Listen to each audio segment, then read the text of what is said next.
Can you believe we're this deep into the NFL season? We got to make every second count. With DraftKings Sportsbook, you can make the most out of every game day. Bet on your favorite teams for a shot at winning big bucks. New customers can score $150 instantly in bonus bets for betting $5 on any matchup. Get in on the action with DraftKings Sportsbook, an official sports betting partner of the NFL. Download the app now. Use code Shannon. New customers can score $150 instantly in bonus bets for betting just $5 on the NFL.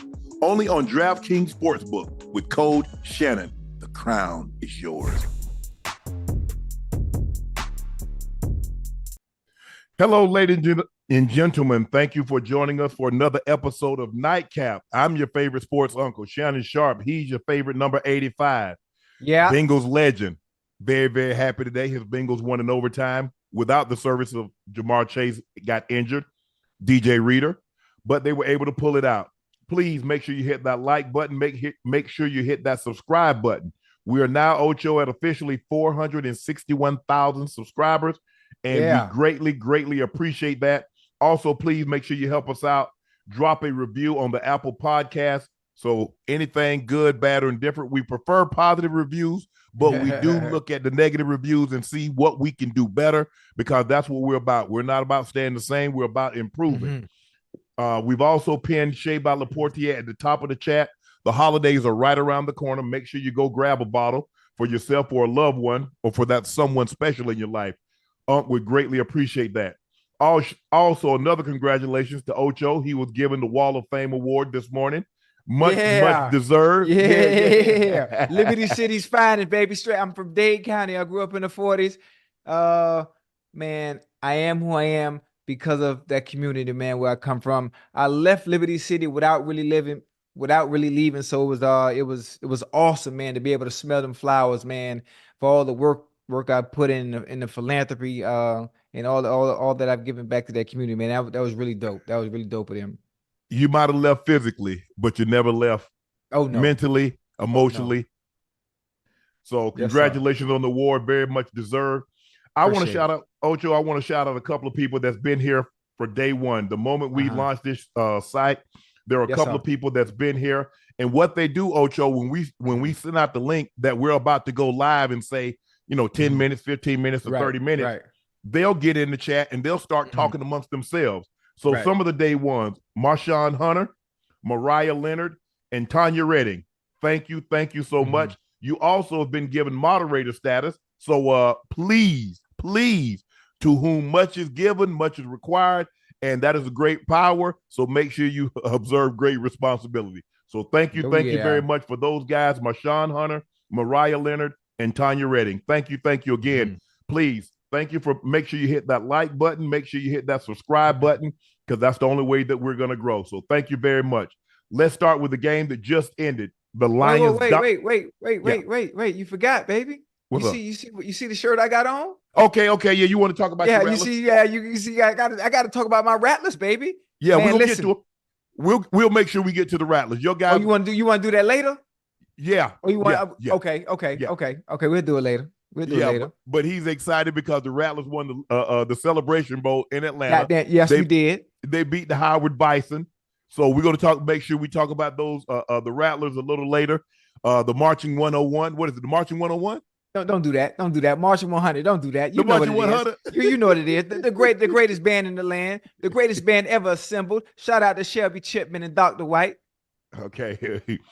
The game that just ended moments ago, the Lions dominated the Broncos 42-17. Jared Goff threw 5 touchdown passes. He was 24-34, 278, 5 touchdowns. The Lions are now 10-4 and can clinch a playoff spot with the Seattle loss on Monday. They can clinch the division title for the first time with a win over the Vikings on Christmas Eve.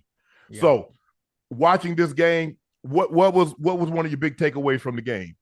I mean, one of the big takeaways from the game is the Lions look like the Lions that we're used to seeing throughout the entirety of the season. Obviously, they had a few games where we were like, what happened? What is going on with Jared Goff? He was turning the ball over a lot, and those turnovers cost the team, some of those games and some of those points. They weren't able to overcome that. But today, Jared Goff looked like himself. Obviously, you said 24 for 34 for 278, 5 TDs. Amon St. Brown, boy, that boy nice, man. Yeah. That boy is the real deal, man. Yeah. He was 7 for 112 with a TD today. Jahmyr Gibbs.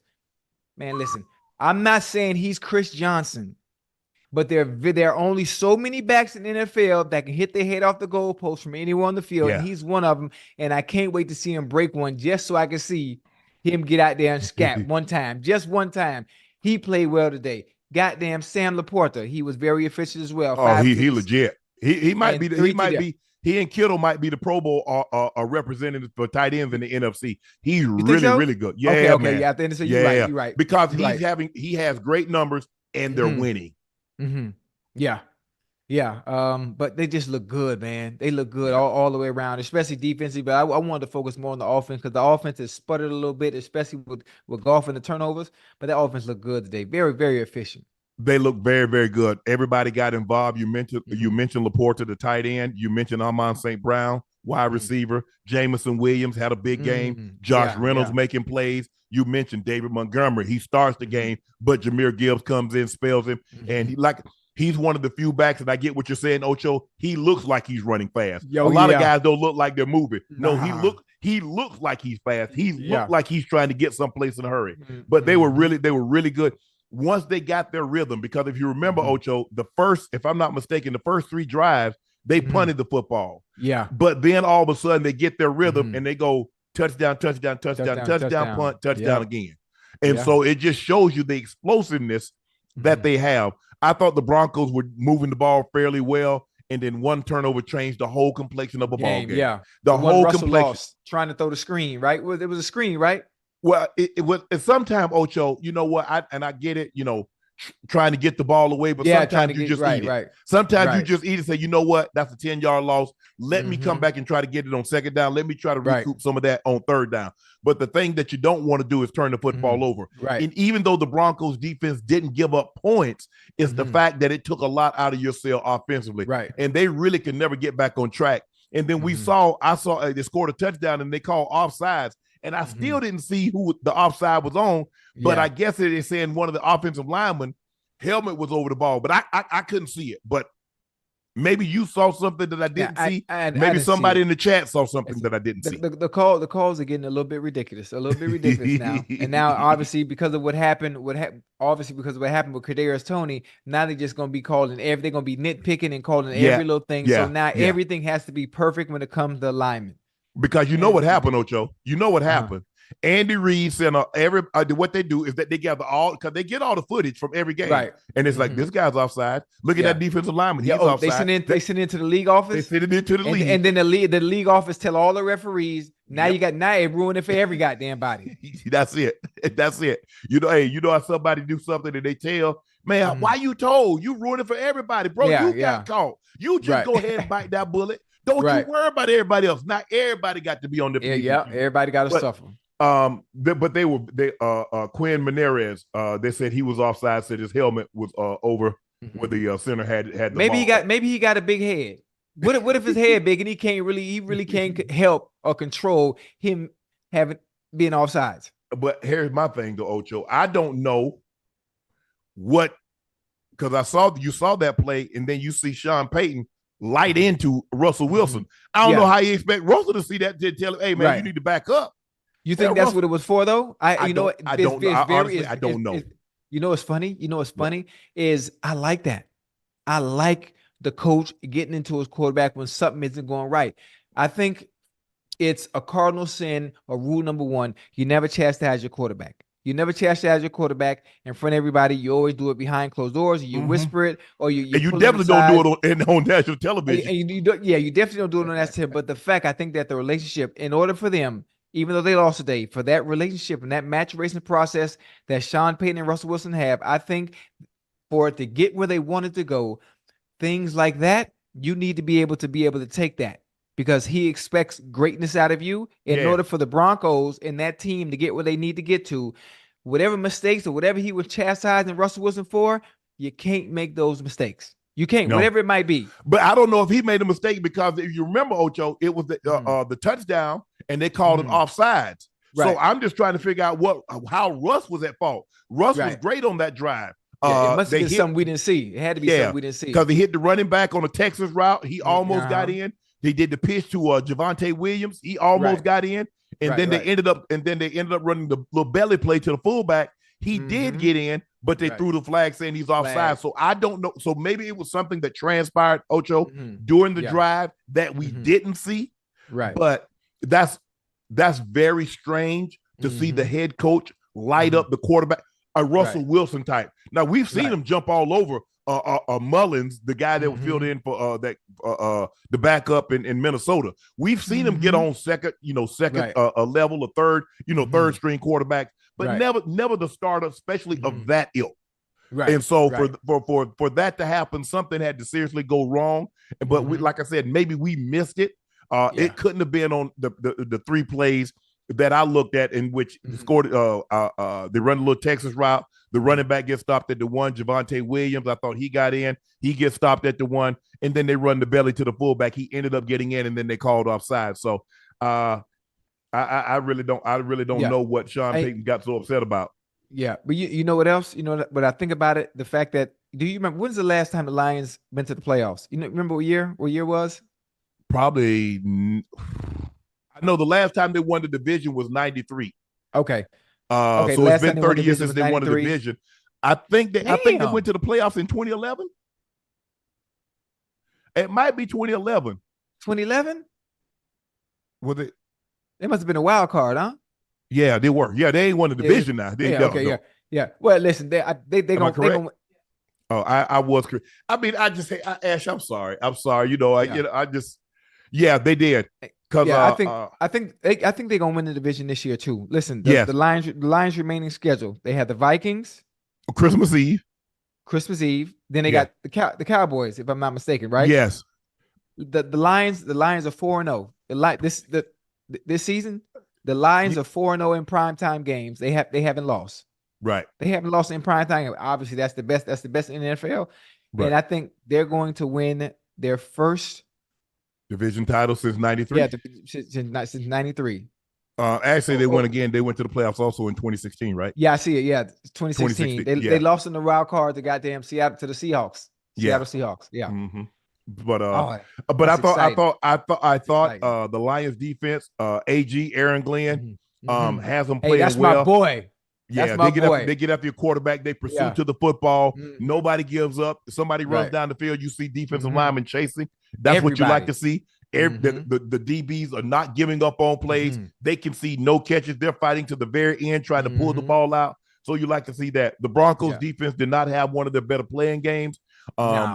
But sometimes when you're on the road and the home team gets it rolling, it's hard to stop that avalanche. Stop it. Yeah, it is. It's hard to. Yep. And one person can't stop it at all. Nah. You need somebody to stop it. Somebody to make a play. A big play. You get a pick, a scoop and score, something like that. Hit the quarterback, the ball comes out. But they can. Who I really like, man? Who that? From the Lions. That goddamn Brian Branch. From Alabama. Man. Boy, that young fella all over the place, man. Yeah. I like him a lot. They got those linebackers, Hustle. What's the one from Iowa? What's the one from Iowa that won the award? He won the Buckets Award a couple years ago. Yeah. But both of those inside backers chase the football. They downhill guys. The real deal. They downhill guy and sideline to sideline. Yeah. The Bengals, your Bengals, winning overtime to keep their playoff hopes alive. Who they? 27-24. But I believe Minnesota head coach should be fired for throwing the ball. But first of all, Ocho, yes, sir. The only team that can run the tush push is who? Oh, the Eagles. And it's all based on the offensive line. I'm sure the head coach knew that. You knew that wasn't finna work. What are you doing? You run it twice, and you got a running back that's already had run for 132 yards, and you don't give him the ball once. And then you have your smallest offensive line, smallest offensive player doing the pushing. Yeah. You ain't got a 300-pound offensive lineman. You ain't got none of that. You got a 170-pound little wide receiver pushing him in the back. Yeah, and this is the funny thing. This is the funny thing about it. It's all about matchups, skill, leverage. What's the other word I'm looking for when it comes to that interior alignment? The meat and potatoes of it. Yeah. That offensive line with the Eagles, and the offensive line for the goddamn Vikings is night and day. Yes. Night and day. Yes. The defensive line with the Bengals matches up extremely well and much better than the offensive line of the Minnesota Vikings. That is why the tush push didn't work. An inch, a yard. You know how much a yard is? Yeah. That's this. And you then couldn't get that. You couldn't get that twice. What does that tell you? Right. You got no push from your offensive line. You wasn't finna get nothing. Not with BJ Hill and DJ Reed in there. Right. Well, Reed had gotten hurt, so he wasn't in there. He got hurt early in the ball game. I forgot the other guy thing. But they didn't get any push, Ocho. And so, but here's my thing. Okay, you ran that play on third down.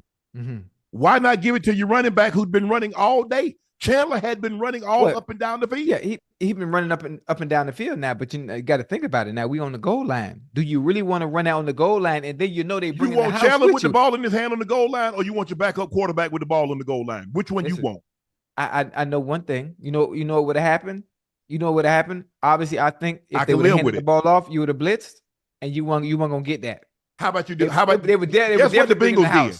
Guess what the Bengals did? The Bengals tried to tush push, and on fourth down, who did they get the ball to? Joe Mixon. What did Joe Mixon do? He got blasted. He spun off the guy and got the ball in the end zone. Hey. That's what you do. You give the ball to guys that are used to carrying the ball in goal-to-go situation. Quarterbacks are not used to carrying the ball in goal-to-go situation. Right. And on the fourth down, Mullins, because the center got stymied, he ended up fumbling the ball. And so now he loses control of the ball. He gets no momentum. He got pushed back further than what the original line of scrimmage was. Right. Sometimes coaches, Ocho, they overthink it. They overthink it. When you listen, there's a reason why you got Chandler back there. You was willing to move on from Dalvin Cook for a reason. You was willing to move on from Dalvin Cook. Yeah. So obviously, plus also the other guy, forget the other guy that was running. Chandler might be a rookie, but there's what's the other guy name? The running back. He had a fumbling problem though, so he had a fumbling problem early this year. Right. Hey, my goddamn Bengals, man. Listen, they found a way to win. They found a way to win. And the funny thing about it is, towards the end of the game, I was tweeting out what was going to happen in succession, and I was right. Madison. I was damn near right. Madison, number 2, right? Yeah, Madison. He's the running back. Yeah. So I was tweeting out what was going to happen. For some reason, by the flow of the game, I could just tell. I said, listen, he threw a pass to T. Higgins. I think it was in the fourth quarter. I said, man, you got to keep that ball in bounds and just give T a chance because the DB was too short. T 6'5", 6'4". They came back. What's up? What happened? You and I talked about this all the time. Yes, sir. What don't you let a quarterback do? You don't let him roll out the pocket to his throwing hand. To a throwing hand, yeah. Okay, he rolled out the pocket and he hit T. Higgins. So what did he do in overtime? What did they let him do again? Escape to the right side, and he hit Boyd on the run. You deserve exactly what you got because you know you don't let a quarterback, you keep him away from his throwing hand. If it's a right-handed quarterback, you force him left. If it's a left-handed quarterback, you force him right. Force him right. That's on the DN, though. That's the DN. You got for what he can't get collapsed like that and allow him to get outside. Yes. That's what I'm saying. See, sometimes you get so caught up in trying to make a play. But if I can't make a play doing my responsibility, because now when they cut the tape on, they're gonna say what? You're gonna be looking at Ocho if you're a defensive player, like, bro, you got contained. You can't let him outside. You got to keep him inside. So now you let the guy escape to his dominant hand twice. Once he makes an outstanding play, T. Higgins makes an outstanding catch. Man, he high points the ball, and then in the process of going down, he throws his hand back and he gets the ball over the pylon. That's great. Listen, I do the ratings for Madden. I'm gonna go in there and change T. Higgins' awareness to 99 because his awareness after making that catch, he can't even see the goal line. No, this is awareness just to put the ball, just to reach out, knowing exactly where he is. Man, that was dope. Man, look, I'm excited for my Bengals. Yeah. I went out on a limb and said, you know what? Damn, we out. And you said, no, we not out the playoffs. Okay, our quarterback hurt. Joe Burrow's hurt. Jake Browning is the first Bengals quarterback to win his first three or four. Win 3 of his first since Boomer Esiason in 1984. We going to the playoffs. And I said it on Inside NFL. We're gonna leap over the goddamn Browns and the Steelers. Yeah, the goddamn Browns and Steelers, if we're going to get that goddamn wild card, and I'm telling you, we're going to surprise somebody in that first round of the playoffs. We got the Steelers left. We got the Chiefs and we got the Browns. Two of those we're going to win. Yeah. I mean, I'm gonna just be fair. I'm gonna be fair. The division games, I think we're going to win. Chiefs, I'm not sure what's going to happen, but either way, if we win those two of those three, we getting the wild card. Yeah. Because 10-7 to get you. Oh, yes. That'll get you in there. Trey hit. Salute Trey Henderson, baby. Yeah. He's playing well. They're 3-1 since Joe Burrow suffered a season injury, a wrist injury. Browning had mentioned that he was motivated because the Vikings cut him in 2021. And they said it bothered him and how they cut him because he said they said they're going to put him on the practice squad and go to the hotel. And he waited and he waited and waited. And his agent called him and said, they're releasing you. They're not putting you on no practice squad. He said they did it that way. They handled it. If you don't, if you're going to put him in the practice squad, put him in the practice squad. Okay, I'm cool with that. But don't have me just sitting there waiting in the hotel and y'all do some old dirty conniving stuff like that. That's a nasty business. And you the funny, you ain't see the clip. You ain't see the clip with Browning screaming, "You shouldn't have cut me." You ain't see that? No, I didn't see it. You gotta read his lip. You shouldn't have cut me. Yeah, I'm glad. And he said the B word. Jake Brad. Got his lick back. Get your lick back, boy. That's what I'm talking about. And then he was hit with a drug test after the game. Right after the game. I think that's something new, Ocho, because I remember when I didn't get. It never happened to you? No, not after the game. I got drug tested Monday morning. I got drug tested on a Tuesday morning or a Friday. And they keep saying it's random, but nobody got drug tested more in Denver than Shannon Sharpe. I said, well, how is it random? And I'm getting drug tested every year more than everybody else. Everybody else, right. Yeah, that's funny. I think I got once after a game, and I think it might have been the Chargers game. We played the Chargers. I forgot what year it was. All I know it was Cromartie's rookie year when he was with the Chargers. Yeah. I had 260 for 3 TDs, or 260 for 2 drug tests right after the game. Drug test right after the game. I'm like, how that? There's no way that's random. I mean, what drug they think you taking? I mean, if you need a higher dose if you take it. If you take a steroid. I was taking GDM back then. GDM. Yeah, GD. You laughing? I was taking GDM back then. Oh Lord have mercy. And you don't know what GDM is? No, what is it, Ocho? Goddamn McDonald's.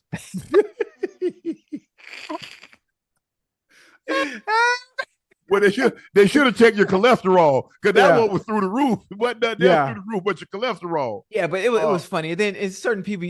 There's no reason. Listen, I'm every bit of why you testing a kicker or a punter? Yeah, you have and some of them. And have you seen some of their bodies? If they taking the wrong kind of steroids or they backfired or something. Yeah. But that's crazy. Yeah, congratulations to the Bengals. Jake Browning played an unbelievable ball game.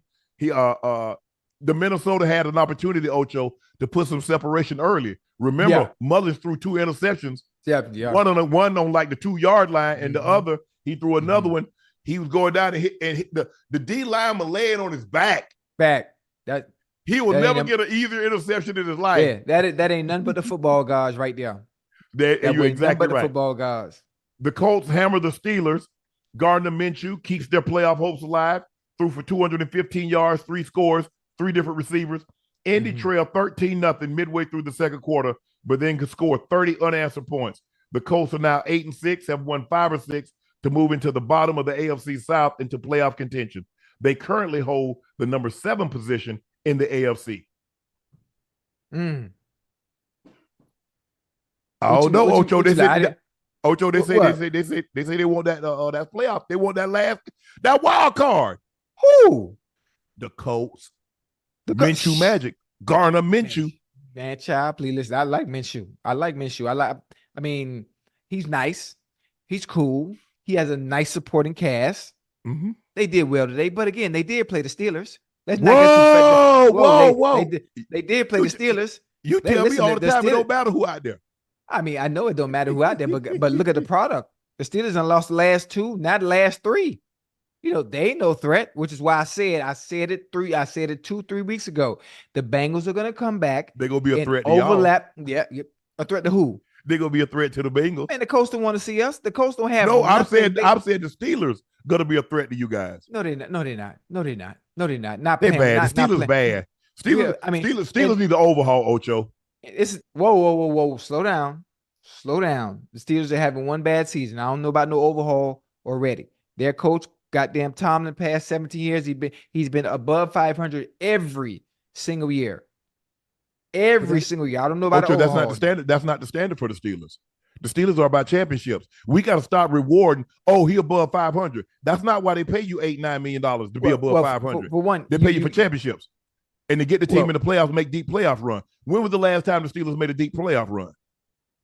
Well, I mean, that's a minute. Wait a minute. This is a new team. This is the new regime. You got new players. Yeah, it doesn't just happen like that. It don't just happen like that. Now you have to build. You have to build your team. We hold what we do here on this podcast is we hold people accountable. Even the people that we like, we got to hold them accountable. Okay, so you think it's time for overhaul for real? No, I'm saying. I mean, you said the word overhaul, so I mean, you mean players. Players, but Mike got to do a better job. We got to stop. Well, he's never had a losing season.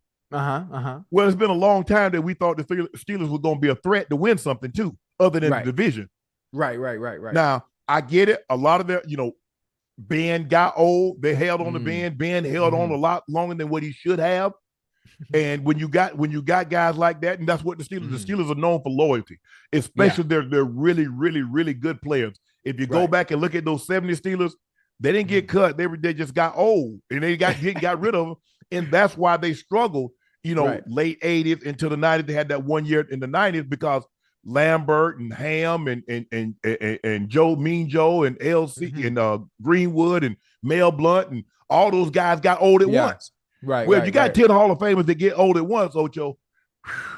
You're going to be in bad shape trying to replace all that because the likelihood of you finding replacement players for those guys aren't very good. But the Steelers, man, Ocho, they need a quarterback. Okay, let's stop right there. Go ahead. Let's stop right there. I say they don't need an overhaul. I'm a Kenny Pickett fan. I am a huge fan of Kenny Pickett. Ocho, he ain't it, Ocho. Okay, let me finish. Let me finish.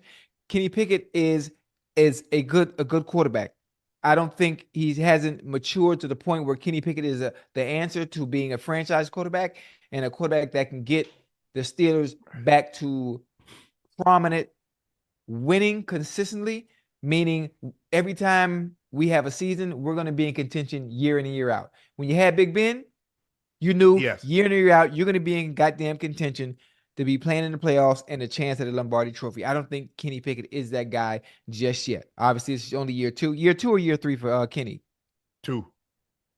Yeah, it's only year 2. So he, I'd say give him another year and see where he is. And every team, all teams already that don't have a franchise quarterback are a quarterback away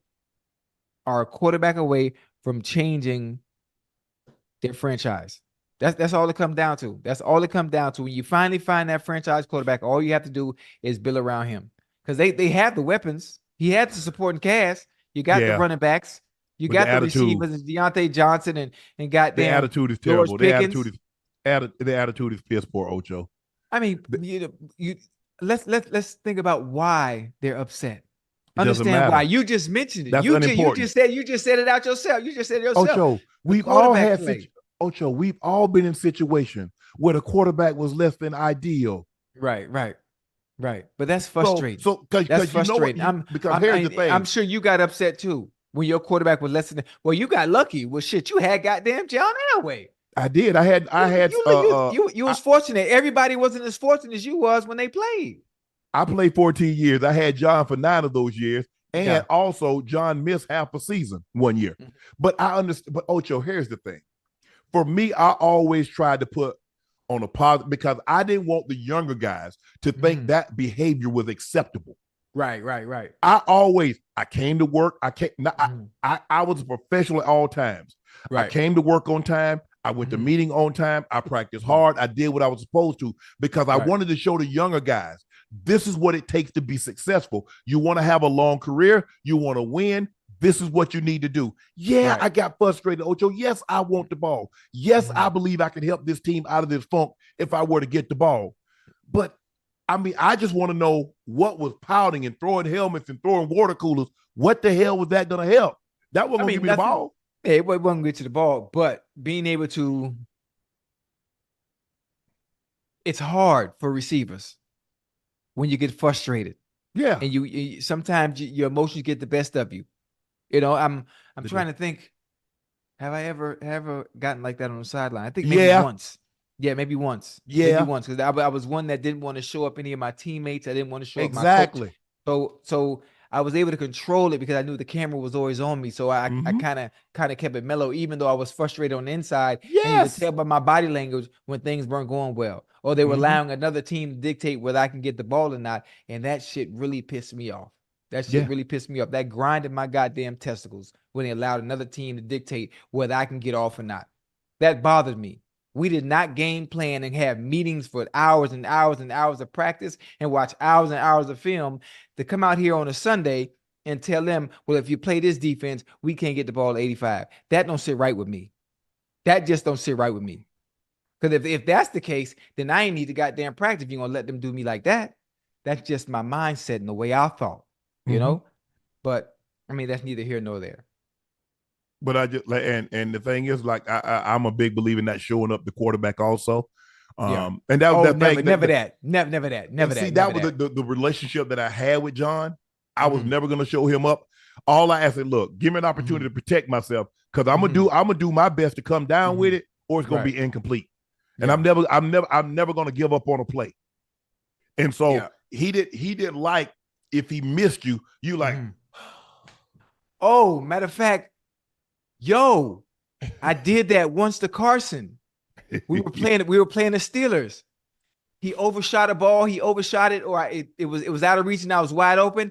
And I took my chin strap and I snapped that bitch soon as the ball, you know, it was out of reach. Man, I walked back to the huddle. That nigga Carson said, "Man, if you ever motherfucking do some shit like that again, I won't throw your ass a ball the rest of the game." That's what that was say. You like catching football? Yo, I like, yeah. No. He said you won't get no more. Listen, I ain't never seen Nash snap on me like that. One time, I never forget, we was playing the Steelers. And the fact that when we're playing the Steelers, the balls and opportunities I'm gonna get are already slim to none, because when I come out the huddle, they are making the defensive play call based on where I line up. So I already know the 2 or 3 balls or 4 balls I might get, I got to make the most do. Yeah, you got to make the most of them. And when he missed that one, man, I snapped my motherfucking chin strap walking back to the huddle. And man, he came into my face mask and said, "Man, if you ever motherfucking show me up like that again, you'll never catch a motherfucking ball again." I ain't even say nothing. Cause goddamn, it was a primetime game. It was a primetime game. Yeah. Oh yeah. Damn, I never forget it. I hope when we edit, I hope somebody could find that clip. Yeah. Somebody got to find that clip. Yeah. That'd be a good reference. Yeah, John didn't play that. And so I always made sure, I was like, "Hey, bro, don't do that. Don't do that. That ain't what we do." Right. So yeah, I lost myself though that one time. That one time. But see, that's the thing though, Ocho, is that I didn't show him up, and when I dropped the pass or I did something, right? Hey, we talked about that on the side. Yeah, we talked about it at the sideline, or we talked about that in the meeting room. He's like, "Hey, I need you a little deeper on this one right here. I need you, so forth and so on." We had a conversation because I know he didn't like me to show him up, but he knows that all that yelling and cursing. Who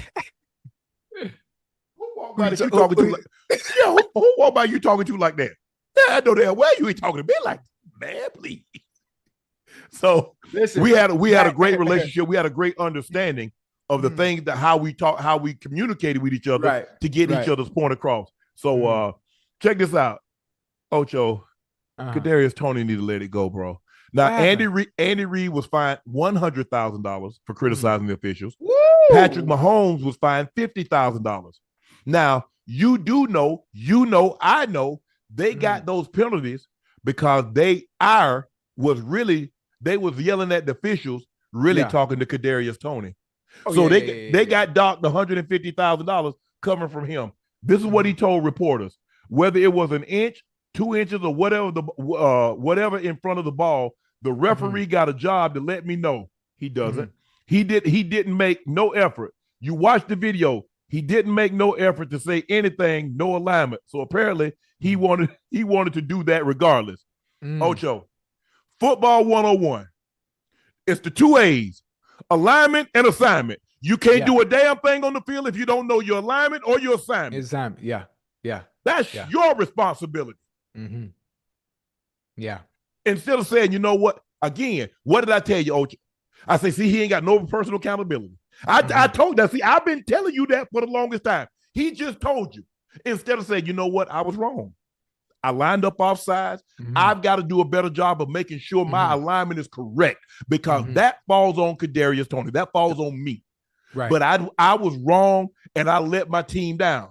You see what he did? He put the blame on the official. Instead of accountability is everything, Ocho. So it tells me he still haven't learned his lesson. Yeah, I think he learned his lesson. I think he learned his lesson. I guarantee you that forget what he said, but I'm guarantee you when he comes back for the next following game. Wait, who they got? Who they got next? The Chiefs. Who the Chiefs got next? Oh, they got the Patriots. The Chiefs got the Patriots. I guarantee he don't line up offside this game. I guarantee he don't line up offside the game after that. I guarantee when they get to the goddamn playoffs, I bet he don't line up off sides. So in other words, are they gonna make any more boneheaded plays? No, I bet he don't. Let's put some. I bet $100. Okay, bet it. I bet $100 Kadarius Toney don't make no more mistakes. Okay, bet 100. Bet it. I just said run it. Matter of fact, and I bet another 100. He don't drop no balls. I'm like Chris Brown. Run it. All right. Let's see if he can run it. Say less. Say less. Well, Ocho, I know what you mean, though. It was about to die down. That happened a week ago.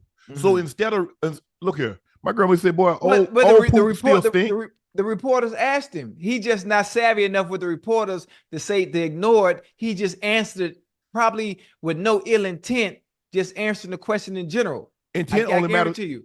Intent only matters to him. Right. You know the difference between murder and manslaughter is intent. One you intentionally meant to kill him, the other you accidentally. But the victim is just as dead. So intent only matters to the defendant, not the victim, because he's just as dead. So whatever his intents were, it did not matter because that's what he said. Hey, you used to watch Matlock? No, I was a criminal justice major. Okay, I was finna say, because you sound like a goddamn lawyer now. You know, I was about to be like that was good. I like that. If that football thing didn't work out, that's what I was going. Okay. I like that. I like that. But that's the thing, though, Ocho. You know what? He's like, that at some point in time, remember you and I talked about it, how some people will blame everybody else for what's going on in their life. Oh, it's this with that. It was the police, and it was the government, and it was my girlfriend, it was my boyfriend, it was my mom. They not helping me. Okay, so where's your culpability in any of this? Right. You ain't do nothing. You know what the funny thing about it is I think that's not just a Kadarius Toney problem. That's a problem with society. Of course, absolutely. You know, at time, never wanted to take accountability. Most of the time, it's leading to the female species. You know, I think they have an issue with taking accountability. The finger is always pointing the opposite way and not actually seeing it at times. You know what? Maybe I am the problem. And the same thing with us fellas. Yeah. But, it's something that I think a lot of people struggle with, and blaming others and not seeing them being the issue at any time. Yeah. And for me, Ocho, I've never been one that was too proud to say I was wrong, to say I was too proud to say I was sorry. Right. Even as I've ascended through the economic pyramid, as I've become more known, I'm not too big to say I'm sorry. Right. I'm not too big to say I'm wrong, because if I was wrong, I was wrong. I'm wrong. I have a question. Yes. As long as you've been alive, as long as you've been dating, just in general in life, how many times have you ever heard a woman, for one, take accountability for her actions or said sorry? Be honest with me. Now, if you have to think about it a little bit, be honest with me. How many times you had a woman say, I'm sorry when she's messed up, or actually take accountability for her actions? That'd be really hard to say, because I would probably thank you. Thank you. No, Ocho. Thank Ocho, you. Ocho. You should prove my point, baby. That's Ocho, all. but here's the thing. The fact that you can't even tell me right off the top of your head that gives it that Ocho, what does that tell you? Ocho, I am 55. I've dated some women in my time. And sometimes, I know. Here's the thing, Ocho, sometimes I didn't give a damn what they told me. I was out.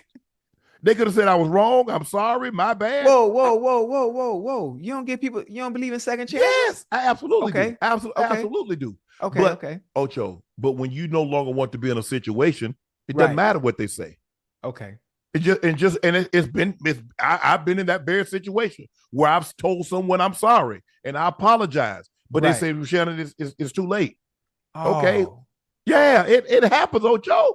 And wait a minute. That's why that's so hard. I know I'm gonna let you finish, but when I look at you as someone I look up to, not only football player, accolades and all that stuff, but obviously a father, a businessman, an entrepreneur, what you're doing with TV. I'm trying to sit here and even fathom a woman sitting here telling you, "Oh, Shannon, I don't want to be with you no more." That don't even sound right to me, honestly. No, Ocho. That don't even sound right. Well, maybe they didn't see the motherfucking light. I don't mean to curse you. I apologize. Maybe they didn't see the light and where you were going in the fucking vision to say, "Oh, I'm up and leaving." They're leaving Unc. Nigga, who the fuck leaving Unc? Not the one popping them goddamn diamonds. Well, it wasn't because of that, Ocho. It wasn't because of that. Oh, no way. Oh, no way, no how. Yes, sir. But you know what, Ocho? Yeah. You can't stay in the bed always. You got to come up out the bed. You might be in the bed. You know your boy might be in the bed 25, 35 minutes in a clip, but you know what I'm saying? Right. You got breakfast, you got lunch, you sit on the couch and you talk and watch television. Right. But I think the thing is, everybody, no matter how good looking a woman is, somebody has said, I don't want to be with you anymore. No matter how popular a man is, no matter how much money he's make, somebody has said, I want to move on. And so when people say, oh, she only with him because he got this, or he only look, it's just as easy to love a rich man as it is a poor man. So what you think they're supposed to do? Well, I don't want that rich man. I want the poor man to show you that I really love him. Y'all sound foolish. People, do you understand how foolish you sound to say a woman should go be with someone? If somebody wants to be with her that's making 10 million, 50 million, 100 million a year, to prove that she loves this man, I'm gonna go be with the person that makes 100,000. What? Come on, preacher. Who? What scenario? Stop sounding dumb. You sound dumb when you say that. It's just as easy to fall in love with a rich man as it is a poor man. Yes, sir. I have a question. Yes. For everything you just said, is it safe to say, regardless of who it is you date, whether rich or poor, that everyone, relationship or whatever they have going on, situationship, marriage, do you think everything comes with an expiration date?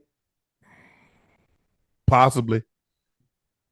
It all depends because Ocho, it's work every day.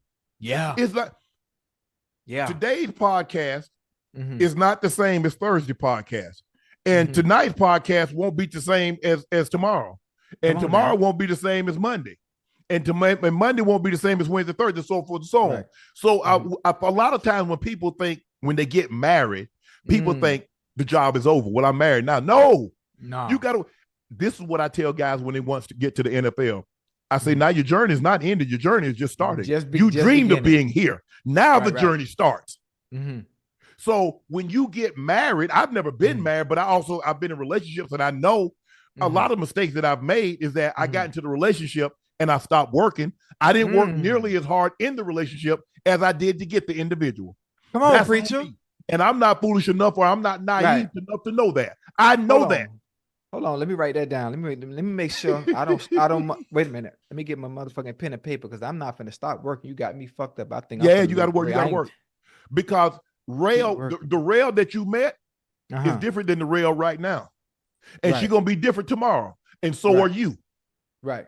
So there's a continuation that when you're in a relationship, that you've got to continue to work in order for it to grow. I mean, let me ask you a question, Ocho. When you buy plants or you buy something, do you just water it one time, or do you have to continuously water it, or do you have to continuously tend to it?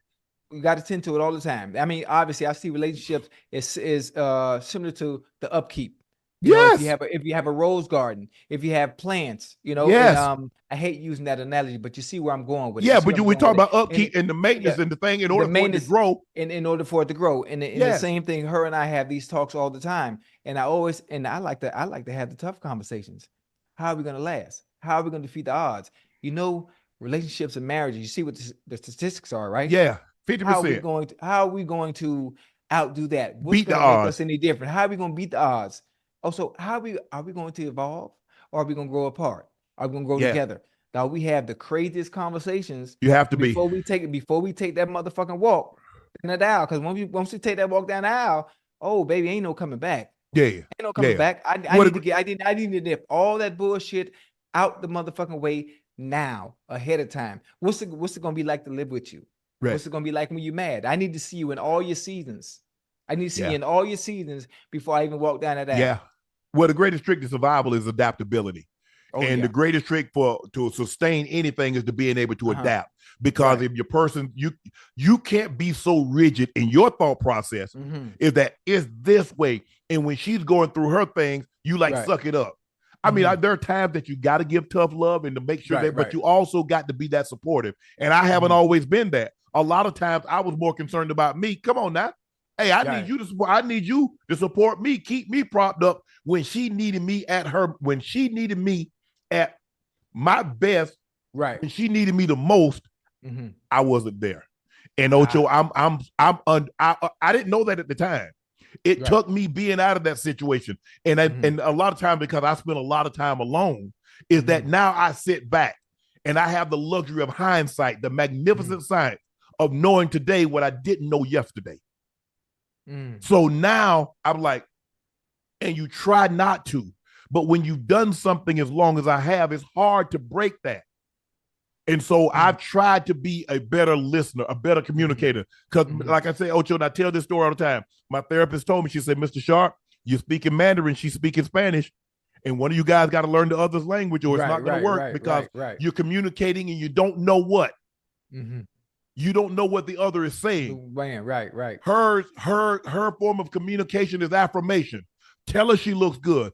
Tell her she's fine. I say, but I tell her that, but she wants me to be like a pep rally. Like she wants, I mean, from the time she get up, like boom, shots like, ooh, you look good. Oh yes, unbelievable. Wow, bam. Right. You know what's funny? Now that you say that, women that say words of affirmation are their love language for that. But the fact that I think when women hear you look good, you this, you that from the same person over and over and over and over and over, it doesn't hit the same as hear from someone. It doesn't hit the same. No matter what you say, it's crazy. But back on the topic, on the basis that we were talking about, I think listening and compromising and communicating are probably three of the most important things. Compromising, most definitely, especially compromising. But let me ask you a question. Yeah. Are you listening to respond or are you listening to understand? Because there are two different things. When it comes to a woman, are you listening to understand? Yeah. Because we think differently. Oh, yeah, absolutely. Differently, Yeah. So I try to put myself in her shoes when she's talking to get a better understanding on where she's coming from. A lot of times women base their facts on feelings. I feel this way, so it's got to be true. Feelings aren't facts. Facts aren't feelings. Right. Yeah. And what I've had to learn, and I've had to, do you want this to work or do you want to be right? What is it that you want, Ocho? Do you want it to work or do you want to be right? Because for the longest time, I wanted to be right. I've always been this debater. I've always been this guy that, okay, well, let me tell you, this is what it is. Okay, but in the process of me being right, it's not helping us. Yeah. Now, because you got to look at it, it's a us, not a I, not a me. It's a us. It's a we. Yeah. And so now, but in that moment, I'm thinking about me. You're wrong. You on your own. You on the island. You wrong. And let me tell you, boom, boom, boom. I just laid out so elaborately. I'm feeling good inside. I told her ass, now look at your feet. And she feeling she this big. Big, right. But in the process, what I've done is I chipped away at the foundation of a us. And she's like, now I see it ain't no us. it's a you versus me. Me, yeah. And so I've had, and slowly but surely, I've tried to get out of that mindset of it's a we and not a me. Not the chip at the foundation, the fabric that could hold us together. So it's a trial and error. I'm not perfect. I'm never going to be perfect. I've never professed to be perfect. I made some mistakes. Go make some more. Yeah. See, that's the part. That's the thing about it. I don't want to make them own mistakes. I've done the trial and error already. I've done the trial and error for goddamn 20, 25 years. So I've been through it enough. I've touched the stove enough to know the motherfucking stove is hot. The stove is hot. It's gonna burn you when you do certain things. Yeah. So I should be out of that stage by now. Yeah. My grandma had a saying. My granddaddy had a saying. He used to tell my grandma all the time. God damn it, Bessie Flowers, you asked, do you want to be motherfucking happy or you want to be right? Pick one, because you can't get both of them. Right. Nope. Pick one, because you can't get both of them. You want to be happy, you want to be right. I tell Real all the time. Every time, every blue moon, we might get into it. Listen, I'm not going to say and act like we don't have no motherfucking problem. Right. We don't have no issue. But we argue. We don't argue. We argue. I said, baby, listen, man, you want to be happy, you want to be right. Let me know what you want to be, because you can't be both. And if you think you can be both, you're living in a fairy tale. Man, the chat calling me Unc Winfrey. Man, y'all stay on me, man. Y'all be killing me, man. But you're right. But it's right. Yeah, I mean, and that's the thing. You want to be right, or you want to be right, or you want somebody to be happy. And sometimes it's better. You know what, Ocho? Sometimes it's better to be wrong and keep the peace. Sometimes I lose. Sometimes I lose on purpose. Because you know that, Ocho, you know how you play it. I know you don't have pets, but sometimes I'm be playing tug of war with my dog, and I let it win, and he'll get it. He'll go prancing off. He's like, "Yeah, I got it. You couldn't take it from me." Sometimes I let him win. Oh yeah, I got him on this one. No, you didn't. I let you win, but that's okay. You don't need to know that. You know what's funny though? You know what's funny? That's a little bit antagonizing too, because sometimes Real want to argue, and she'll say something, and be ready for me to bounce back, and you let it ride. Have a rebuttal. I'll be like, you know what, baby, you right. You right. Yeah, Real. You right. Can't get Ocho. Hey. You can't get Ocho. Hey, boy, that make it even more matter. But you know, that's all you're gonna say. But you know, you ain't got nothing to say back. But see, when you young, Ocho, as you start to get older, see, when I was young and I ain't take my 20 milligrams of don't fuck with me. Yeah. I woke up with hell on my mind. Oh, you ready? Yeah, I woke up with hell on my mind. Yeah, looking for an argument. Listen, when you're young, you like to argue. When you're young, you love to argue. But you look at Twitter every day, any topic it is, anything going on with any celebs, or they break up or something happening, or anything going in the world. Well, goddamn, everybody ready. They in there, they be fighting back and forth. Y'all don't even know these people. Y'all don't even know these people. Y'all just arguing back and forth by people that don't even know you. What I say? If I can't bring my dog, I'm not going.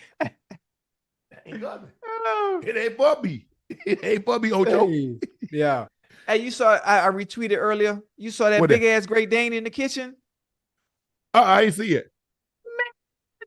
Boy, the lady in there cooking, the dog looked bigger than the goddamn kitchen, like a goddamn horse. Yeah, they get big. They get 7.5 feet, stand on the hind legs. Listen, Great Dane, Irish Wolfhound get like that. Irish Wolfhound. Though Irish Wolfhound is it's bigger than the Great Dane. They get bigger as far as height wise. But as far as weight, you talking about the English Mastiff that can get up to 300 pounds. Woo, but they ain't healthy, huh? No. Pounds ain't healthy, man. No. Yeah. But like my dog. I mean, my dog weighs like 170, but he athletic. He's athletic. Oh, he moved with it. Oh yeah. And he good. I mean, he hear the doorbell ring, he go get on his place. He get on his place. He ready. And he just sit there and watch. Now Now he ain't gonna stay on that spot long, because when the cleaning people come, Blanca and Vicky, he loves Vicky. Yeah. He loves Vicky. That's the only time that I have to like really correct him, because it's like that's his best friend. He be all in the room. She all on the floor with him, rubbing him. He got both feet up in the air. Yeah, man. He's just like, yeah. Hold on, Daddy. I'll listen to you in a minute. Let her get 5 more minutes with me. Let's get back on topic. Richard Sherman fires back at criticism for supporting both 49ers and Seahawks. Sherman said, I will support the teams I play for. You need to remember, we brought the city that championship, not vice versa. So I will support both 49ers and Seahawks, acting like you gave me something, like I owe you something. You need to appreciate the team that brought you and stay in your lane. I get that, Ocho, because, look, I played with the Broncos for 12 years, 10, went to Baltimore for 2, won a championship, went back to Denver for 2. So of my 14 years, I played for 2 teams, 12 one team, 2 with the other, 1 championship. So if I cheer for the Ravens, man, what about your loyalty to the Broncos? I cheer for the Broncos. Well, you did know you played for the Ravens, and now Travis Kelce, my nephew Travis Kelce, man, how you do that, bro? Damn. I can't like nobody else but Bronco and Ravens players. Right. Damn. But listen, my allegiance will always be, obviously we know my allegiance is to the Bengals. I had a short stint with the Patriots in 2011, whatever year that was. But I mean that you don't know the hell that was. Yeah, I don't even know what year it was, man. I don't care about the football once I stopped playing. But my allegiance is over to the Bengals, and obviously after the Bengals, it's the Dolphins. Obviously, I'm from Miami, born and raised, Liberty City, Dade County, for all y'all in the chat. And it will always be that way. Oh, and it always has been. Before I was drafted to the Bengals, I was a Dolphins fan. I was a little kid, a little shorty, going to the games at the goddamn Orange Bowl, watching Mark Duper and Mark Clayton shoot goddamn Dan Marino. Yeah, the Marks brothers, man, back in the days. And shit, when I got drafted, obviously, that's where my Bengal comes from. Yeah. And that's how it would be, no matter what anybody says. I've never had nobody's ever gave me any gripes about it, because obviously common sense, they understood I was from Miami and I played for the Bengals. But it's different, because I spent 12 years. I spent 12 years with one and only 2 with the other. And I have, like I said, Ozzy, I still talk to Ozzy. I still talk to a couple of people at the Ravens. Kevin Byrne, who's no longer, Chad still took Kevin Byrne's place. But I still talk to Kev. I talked to Chad. Chad wasn't with the team when I was there. I talked to a few people, but I just know, 12, when you spend 12 years and Chip's still there, and I don't know any of the trainers now, but the equipment guys, I still know them, the videographers, I still know them, but all the coaches done turned over. Ocho, it's under new ownership, and it's a little different. Honestly, it is a little different now. Because a lot of the people that was there with Mr. Bolin and some of the guys that was, when Mike staff got left, and then Cool came in, and there was some going back, but it's different now. It is. It is. I'm not going to say they treat me different when I go back. They still treat me great. The fans are still great to me. I haven't been back to a Ravens game, but for the most part, the Ravens fans, you ain't been back to a Ravens game? I haven't, because I've been working. Okay. I work. And see, and people are like, well, why you don't go to the games? I said, because it's hard for me to watch all the other games when I'm at a game. Okay, I see what you mean. Because now I've got to talk about the Cowboys. I've got to talk about the Eagles. I've got to talk about Kansas City. I've got to talk about this one. And it gets extremely hard when you're just watching that game. So a lot of times I find myself, I would be up in the suites, and I'm not enjoying the game at the field. I'm watching. They got the Cowboys on this one, and they got other team on that one. And I'm doing my job, because I know come Monday, I'm going to have to talk about it. And so that's why. I got a question. With your extreme knowledge for the game, what you think about doing play-by-play like Tony Romo? No? That never, because here's the thing, Ocho. You can't be as honest as you need to be, because if you are, they won't do a production meeting with you. Serious? Nope. I see you going with it. I see where you're going with it. Okay, I got you. I got you. And so, I got you. And so for me, you got to play the game a little bit, huh? Yeah, you do. You got to play the game. And I don't want to study tape that much anymore like I once did. And kudos to all the guys. I think Greg Olsen does a phenomenal job. I haven't heard one word. I haven't heard Tony Romo. I haven't heard any of the guys. Now, I couldn't tell you what they say or how they say it, because for me, Ocho, I need to be able to speak from a place. This is my genuine thought. I'm not corrupted by what I heard somebody else say. Somebody else might have said it. Maybe great minds think alike, but this is my interpretation of what I saw. This is my interpretation of what transpired. And it might be, you might not agree with it. You might agree with it. But now I really never wanted to be play-by-play but I've always wanted to talk about more than football. I want to talk about basketball. I want to talk about track and field. I want to be able to talk about a George Floyd. I want to be able to talk about a Colin Kaepernick and kneeling. I want to be talk about some of these societal issues. And when you play by play, you're kind of boxed in. Right. And for me, with my knowledge, it doesn't need to be harnessed in that capacity. Okay, I see what you mean. I like it. Aaron Rodgers likely to be medically cleared to play this week. No. Rodgers may be medically cleared next week to return playing in games, according to multiple reports. The Jets travel to the Dolphins this week and then host the Commanders on Christmas Eve, which would be Rodgers' targeted return date. The New York Jets are currently 5-8, sit third place in the AFC East. It has a less than 1% chance of making the postseason. What do you think about that? What's the point? What are we proving? You were able to come back from an injury and heal extremely, extremely fast. The comeback being 5-8, even though you're sitting third in the AFC, we say they sitting third, right? Third in the AFC East. Yeah, no. I mean, no. Why even chance it though? Like, why? What do you have to prove? We know what you can do. Heal up, rest up, get ready for next year. Let Zach Wilson continue to run the show. His whole thing is about, I want to show medical professionals that I know more, I know better than them. That's his whole thing. Why take a chance? We talked about Marvin Harrison, you goddamn junior, staying another year. Yeah. Why take the chance and risk the injury? Why set yourself back further and re-injure your Achilles? There are three places on the body you don't play with. You don't play with your knee. You don't play with your groin. You don't play with your Achilles. And I might add the hamstring in there too. Well, it all depends if you're the quarterback. If you're the quarterback, your elbow and your shoulder if you're a quarterback. Okay, your throw. That too. That too. But man, listen, those are injuries you don't want to play with, man. Allow it to heal. I don't care what technology said. I don't care what science said that they talk about. I don't care how good you feel walking and going up and down. When the bullets are flying in the middle of a game, it's a different ball game. It's a different beast.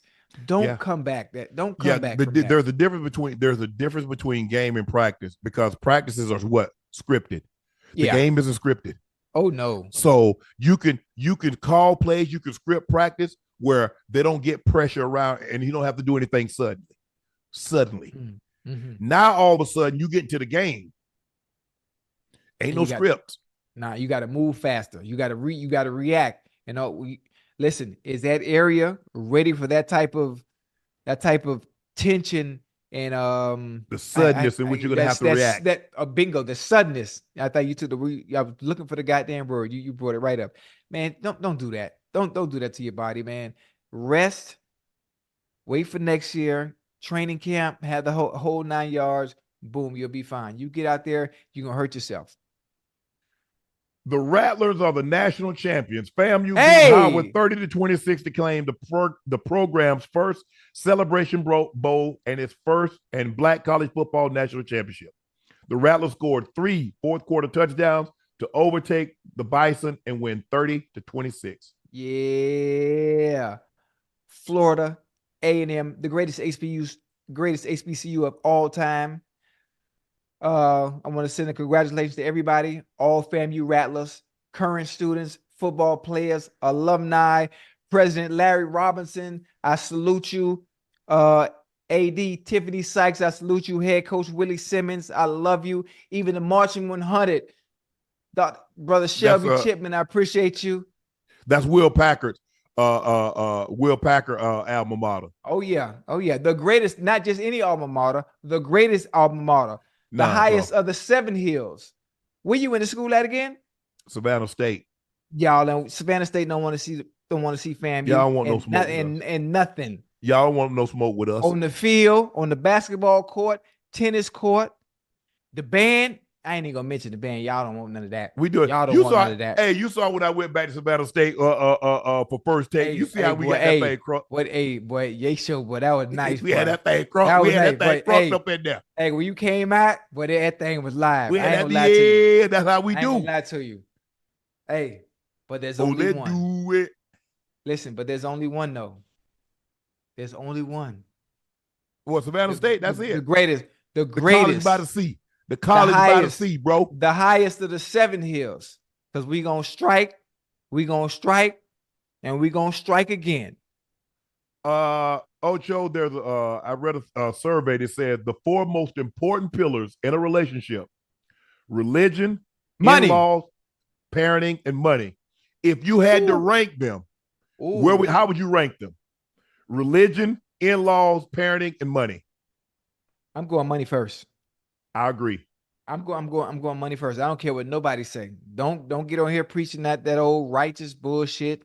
Money come first. Yeah. Money's first.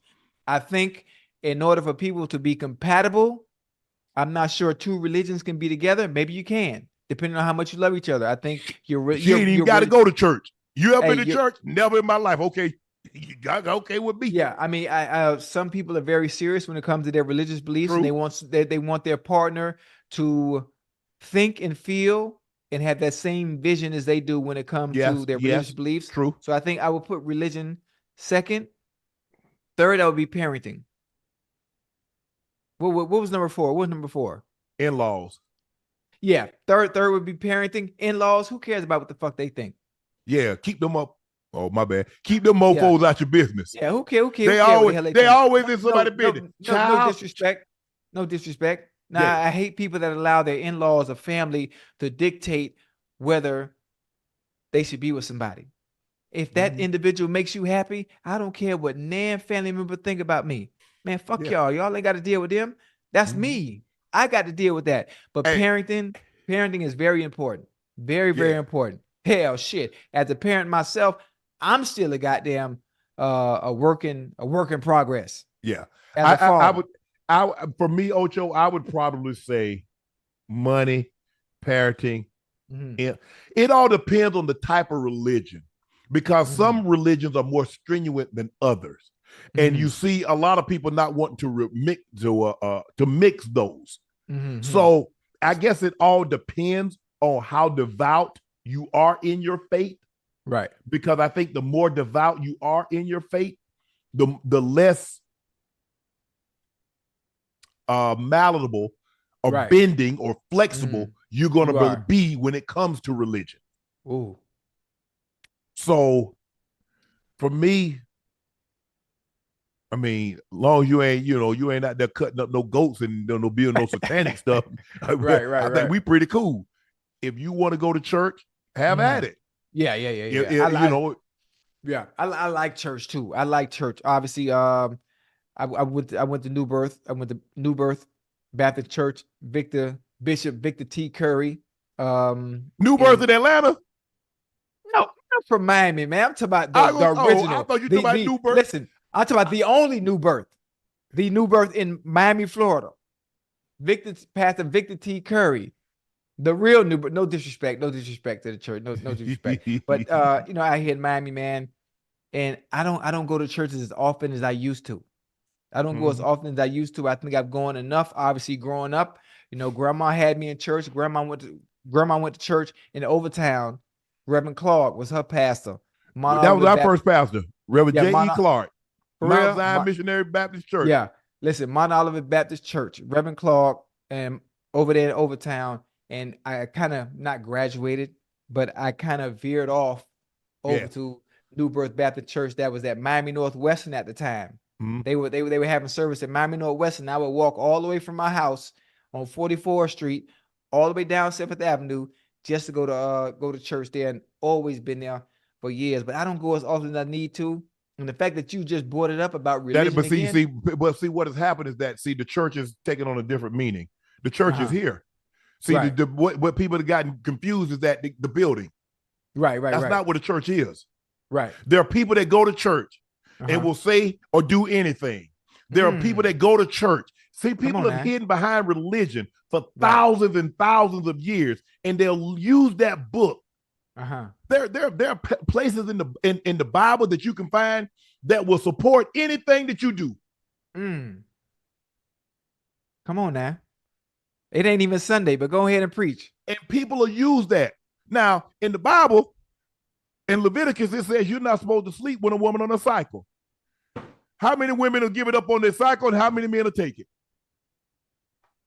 Y'all better stop playing. I ain't going there. I ain't going, Ocho, I ain't going to do that. Because I don't want people to know what I know. But don't you stop now. Don't you stop now. We finna get the fan questions. Come on, preacher. Come on. Come on, preacher. Hey. Ocho, don't stop now. Ocho, as you could ask, my brother would tell you this.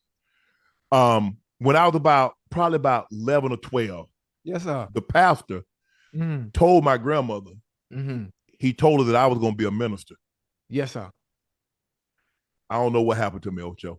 Well, I don't want people to think that, but I do. I have a Bible. I read the daily bread. I pray often. I have a understanding. I don't hit people over the head with what I know when it comes to biblical. You live your life. I can't get you into heaven. The only person I can get into heaven is Shannon. I can't save but one soul. That's mine. So how can I save you and lose my own?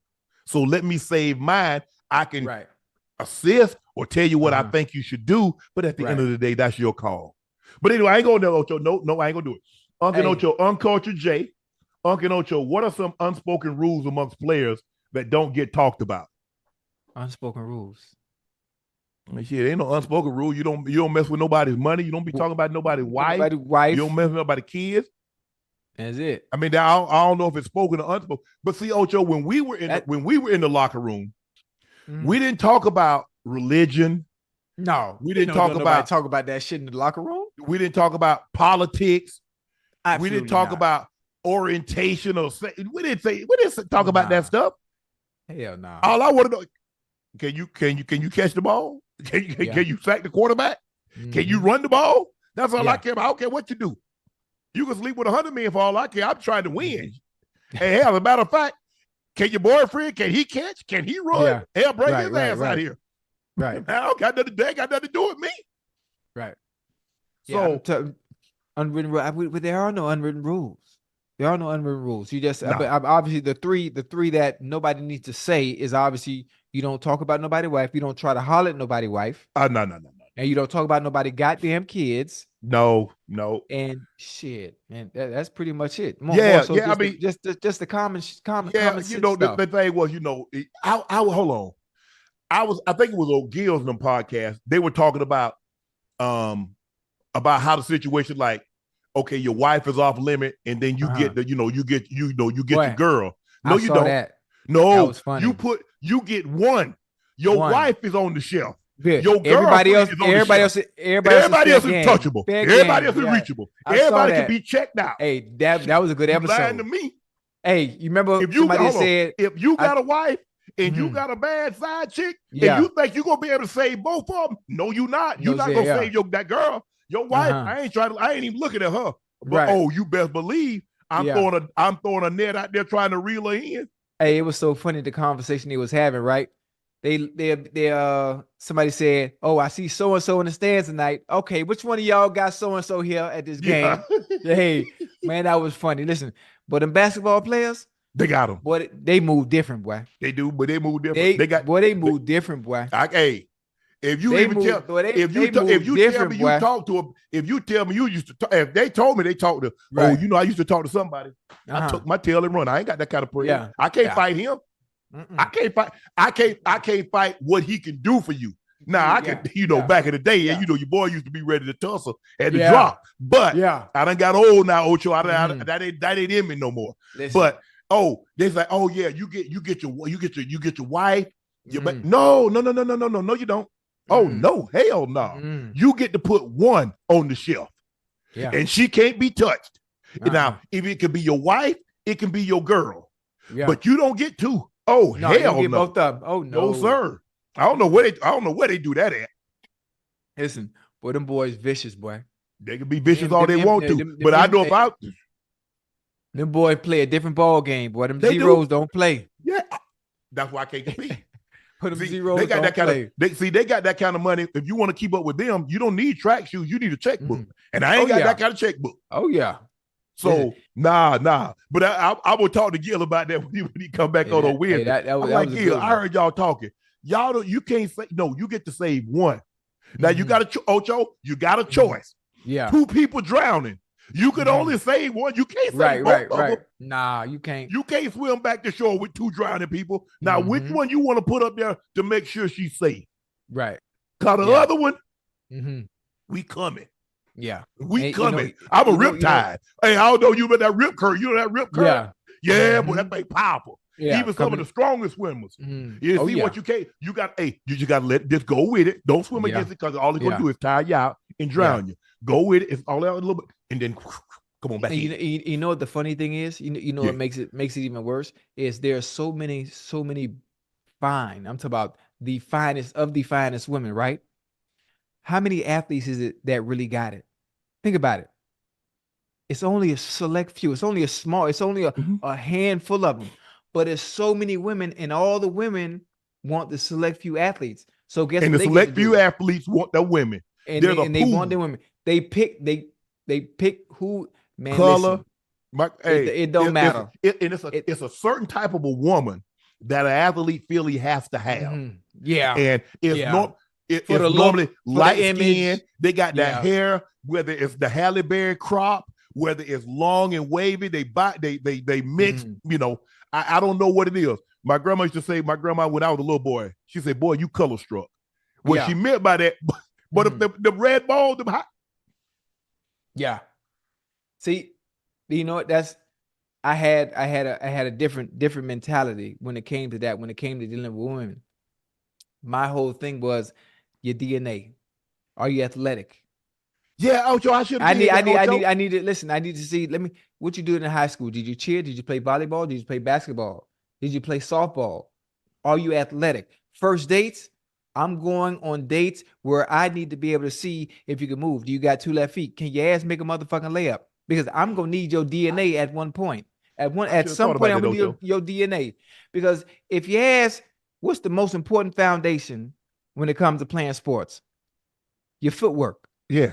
In everything you do, your footwork. So if I'm on a date with you and you just also happen to get pregnant, now I got to deal with you and my child. What the hell you mean also happen to get pregnant? What the hell you mean no also happen? Yeah, I'm just saying that's why I only dated people that were athletic. I don't care. I don't give a fuck about how you look because I look good enough for 2. I don't care how you look. Yeah. Are you athletic? Period. That's it. That's a good. You got these dudes going to get these pretty women. They so fine, and then you have a kid, and you wonder why your kid getting picked last in PE because you got there and pick somebody she can't even make a motherfucking layup. But goddamn, she ain't got no athleticism. She got 2 left feet. The kid getting picked last in PE, but she getting picked first for the date. It ought to be. Let me out. I'll take her. That's how you can have. You can have that. It's too late now. My kid gone. It's too late. It's too late. Man, I saw that light skin and that long wavy hair. Yeah, you like that, huh? You like that? Shit, look, listen, man. I wasn't trying to have no models. I want athletes. Women be in church when the Holy Ghost. Put their head up. Lord. Yeah. That was your thing now, huh? Yeah, back in the day, Ocho. I was young. Sir. I was young. Sir. Yes, sir. Your boy, your boy was. Man, Ocho, in my 20s, early 20s, mid 20s. What you doing? I could pee in a swinging boot from 25 feet away. I just ain't what I used to be, Ocho. I ain't what I used to be, Ocho. But hey, hold on. No, you ain't finna get away with that one. What? Hold on, you say you could pee in a swinging boot from 25 feet away? Yeah, you swing the boot up there. You said a swinging boot. So the boot moving and you still hit the boot? With 25 feet. Yeah. I walk good, Ocho. I don't know what happened to your boy, Ocho. Now you got to bring the boot a little closer. Ocho. Yeah, but I know it can't move. You're still swinging or it's still? Yeah, I can still reach it, but I just need to move a little closer. Okay. Yeah. Ain't nothing wrong with the plumbing now. Ain't nothing wrong with the plumbing. You know, the pipes still work.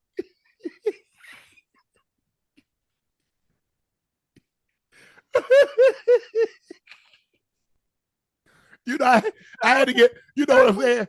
A couple years ago, Ocho, I had to get some Drano to get the pipes unclogged. But right.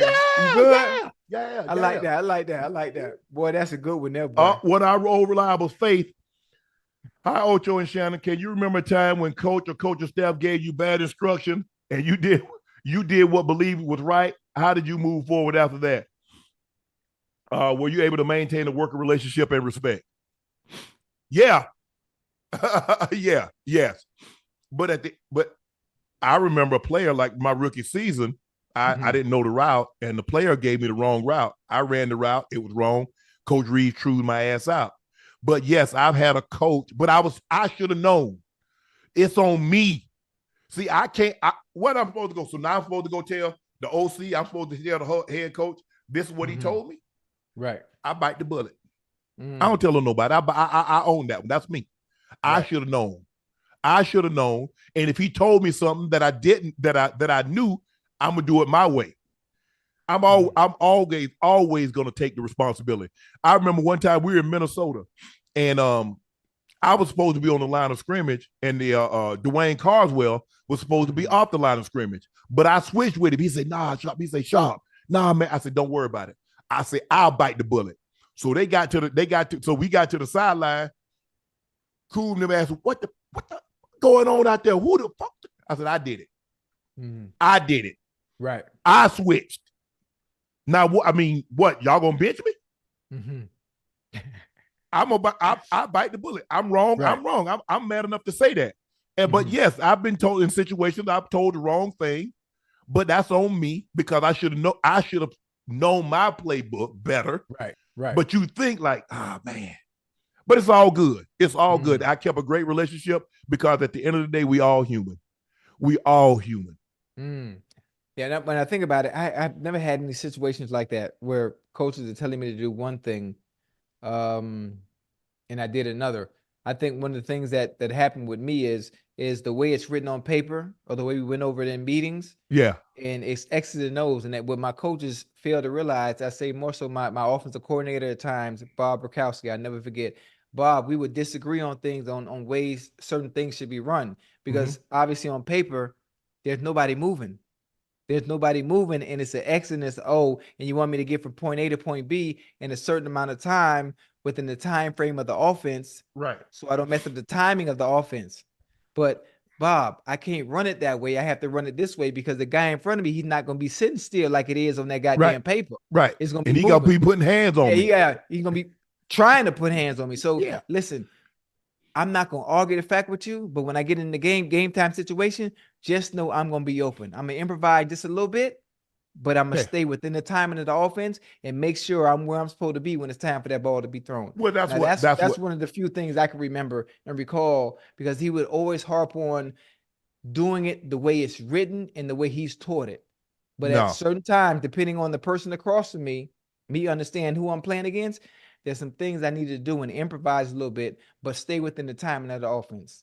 Well, I've been very, very fortunate because my position coach, Coob, BP, whoever, and Mike's like, look, we draw it up like this, but I just get open. However you get open, as long as when seven back foot hit, I like that, and you're coming open and he's ready to throw, because all that stuff, and you drawed it up on tape and on the backboard, and you got to scribble it here to do that. Okay, I get that. That sounds good. Yeah.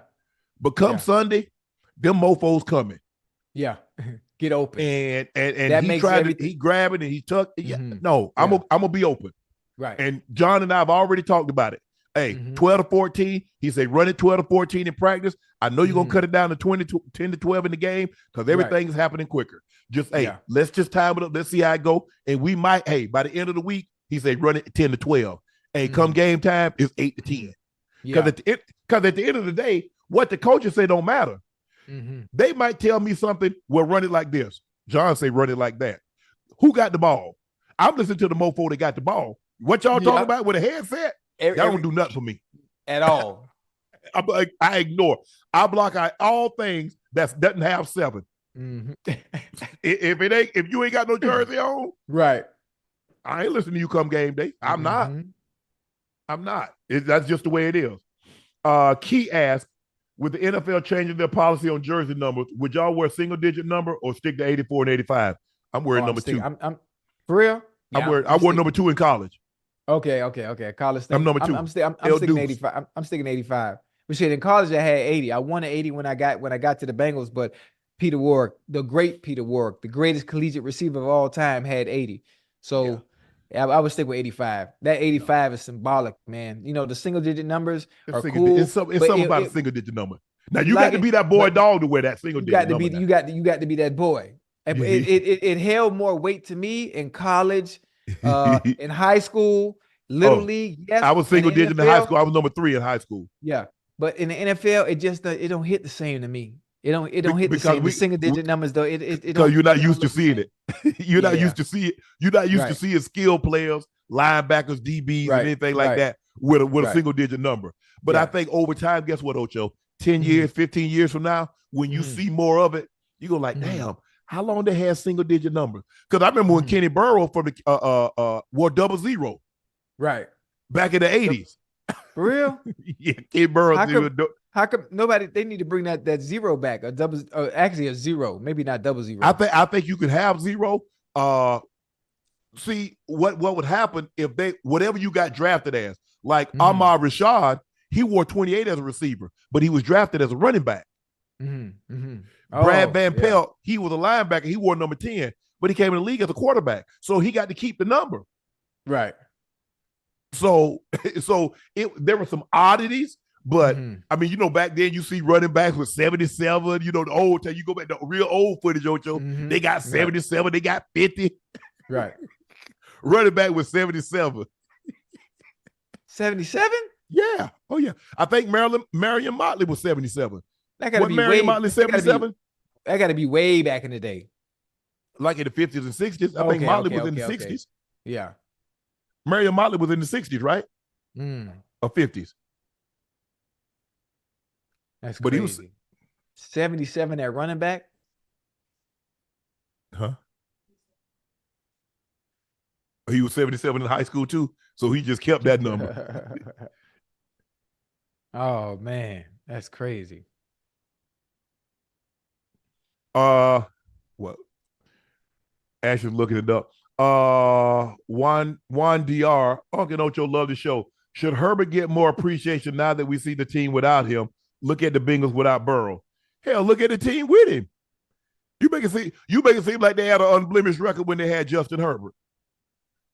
Yeah, shit, they was bad. Yeah, with him. They was bad with Justin Herbert. I mean, to the fact, even when Justin Herbert was there, they were still talking about firing goddamn Mr.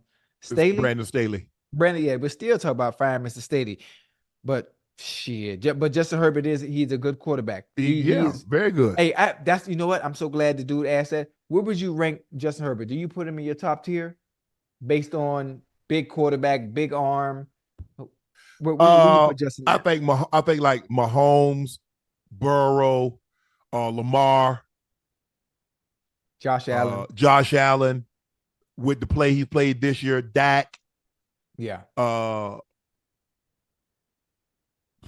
Who else? Hurts. I'm drawing a blank. Herbert, Purdy. I like. Oh, you know who CJ Stroud. Oh yeah, especially now. The funny thing is CJ Stroud is a rookie. He's in company already. Like that. I like Trevor Lawrence. Oh yeah, I forgot TL. Yeah. TL. Yeah, that's crazy. That's crazy. But Trevor Lawrence has changed. Marion Motley wore 36. Excuse me, he wore 76, not 77, 76. Okay. Millennium R asks, Unc Ocho, big fan of both of you guys for years, love the show. Have a question. What's the biggest thing you and your kid's mother have disagreed on when it comes to parenting? But that's a good one. No, it ain't. That's a good. Oh, money? Yeah. How much?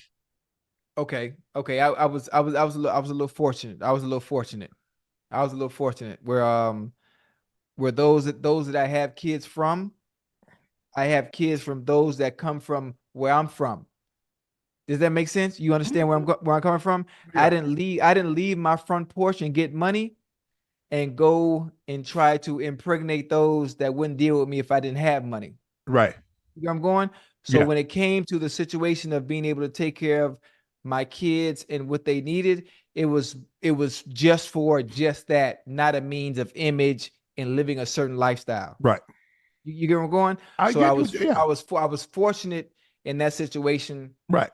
And one of the reasons why when I do talk, you always hear me mention them and the job that they've done, because life could be hell, especially with the way I did things, where I didn't do it the traditional way. Oh, they could have took me to the goddamn cleaners if they wanted, but I had people with the right state of mind and had obviously the goal at the end of the day is for the child. But yeah, I think schooling. I ain't had no issues. I mean, what kid need to be in a $15,000 a year kindergarten? What? Ain't no such thing. Yeah, the hell you said ain't no such thing. So we 10, argued about 15,000. Yeah. So we argued about stuff like that because I thought I didn't think a kid that was in that kind of was getting that much better of an education. Hell, they ain't doing up a finger painting and going to recess and drinking milk and eating cookies anyway. Wait, you speaking from experience? Yeah. Who was finna make you pay $15,000 for kindergarten? The judge. Hey, it is what look. The thing it is, Ocho, like I said, I think the kids got a better appreciation for what I did now. I know. See, the thing is, Ocho, like when kids, they just they want what they want. They don't really know, especially if the parents aren't together, and maybe if they are together, what one parent or the other parent is doing to make sure they maintain that standard of living. I think my kids now, they see how expensive stuff is. Even though it's more expensive now, when you do that 3 times, they're like, okay, they have a greater appreciation of it. Right. And so, but that was it. And then we sit down and we talked about it, and it's like, okay.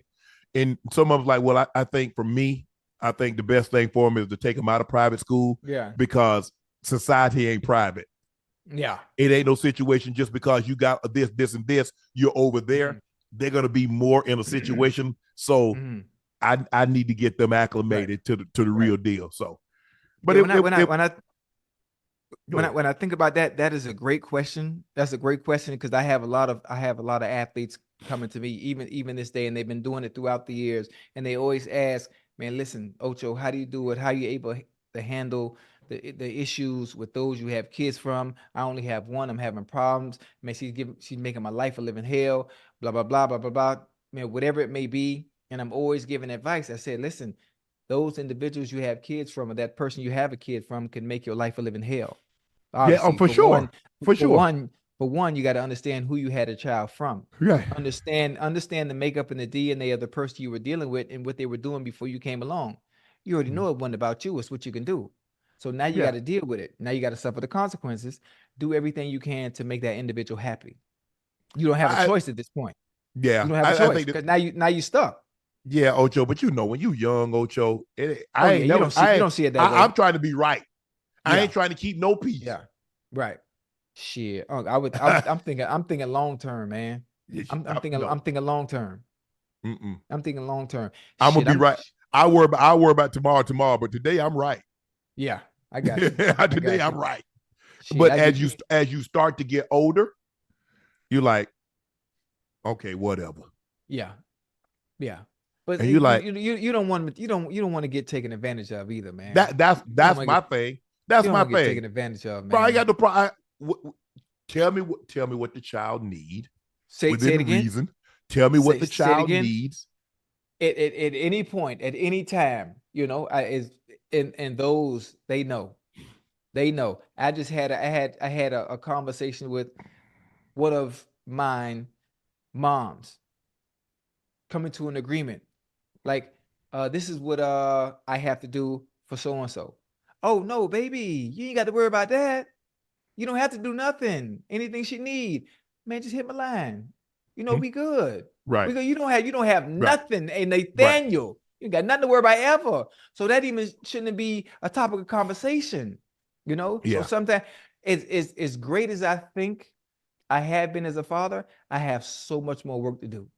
Oh yeah, for sure. So much more work to do, But, and as soon as you think you've made it, or you've reached a certain point where, damn, I'm doing a good goddamn job. You know what, man? Life comes at you fast. I don't. You ain't Ocho, you ain't nowhere near where you think you are. Ocho, I don't live in the past. I already told my kids I can't get back what I lost. I say time is the one thing that we can't recapture. Mm-hmm. All I can do is try to be the best I can moving forward. And every day, we have a conversation. If you need something, I'm gonna give you. I'm gonna be honest with you now. I'll be honest with all my kids. I'm honest. My oldest is coming out here for Christmas. My youngest just left. She was out here like 13, 14 days for Thanksgiving. My son is married now. He's not as mobile as he once was. He's married. Got my grandson. So, but I'm, hey, we're work in progress. We're work in progress. Yeah. We call, we talk, but there are some things that I know need to get better at. But they understand, every time, like, damn, Daddy, you work a lot.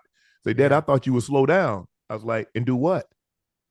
I said, let's just say for the sake of argument, because I'm good enough, I can retire now and live comfortably, never have to work, never have to say another word, not do anything. I said, but what am I going to do? I ain't got no hobbies.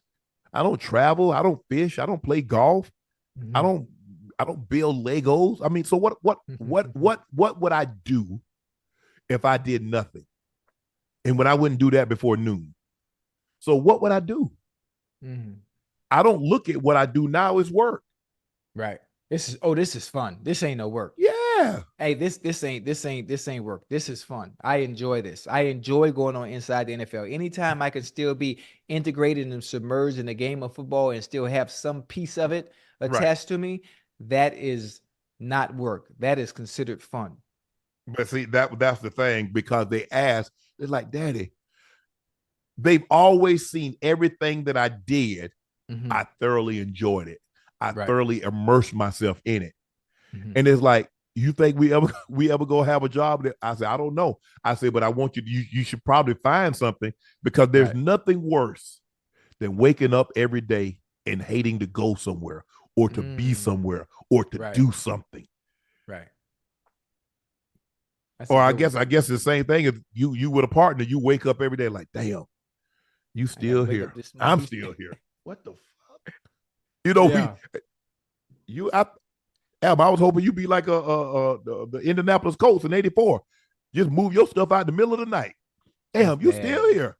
That's bad. But in all honesty, though, the thing is that the work ethic, and it's hard. And people ask, Shannon, the conversation that you have with your kids, given how you grew up, Ocho, my kids couldn't survive 1 hour. 1 hour in my life. The first 20 years, not one. Right. Not one. Because they've never had a job in which they haven't worked in AC. And I didn't have a job that I worked in AC until I got to CBS. So I was in my 30s. Every job I had, I was in the damn sun, or I was in the elements. So, or I was in a chicken house, or I was in a field. And so, and I remember, I didn't like those jobs, but I just remember getting up like, damn, going to work like, man, this $5. Where I was gonna get money for? You didn't go to work, you didn't get paid. Man, $5 go a long way. And back then, Ocho, but you got to understand, Ocho, I was 5 or 6 years old in the fields working 10, 12 hours. Ooh. And shit. This is when I knew, from that point on, I've never ever slacked on a job. My cousin Lanny, they called him Sunday. The boss is Joe Tatum and Toney. They were brothers, so we worked for them. They called me Pee Wee because I was so small. I was small as a kid. Right. They called me Pee Wee. They called him Sundown because he's like, Mr. Joe, it's time to knock off. The sun going down. So they nicknamed him Sundown. Right. So, man, we were working one day, and he's like,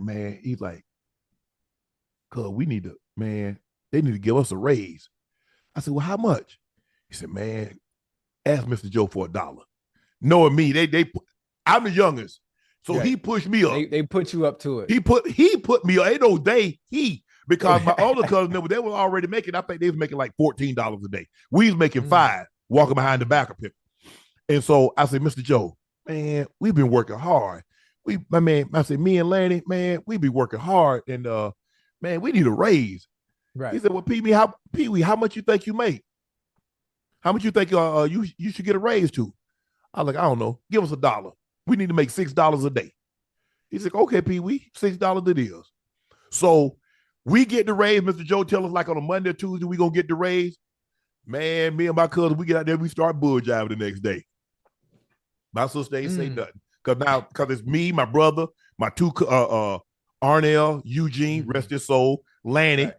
Right. I think Dr. Pearl was there, me, my brother.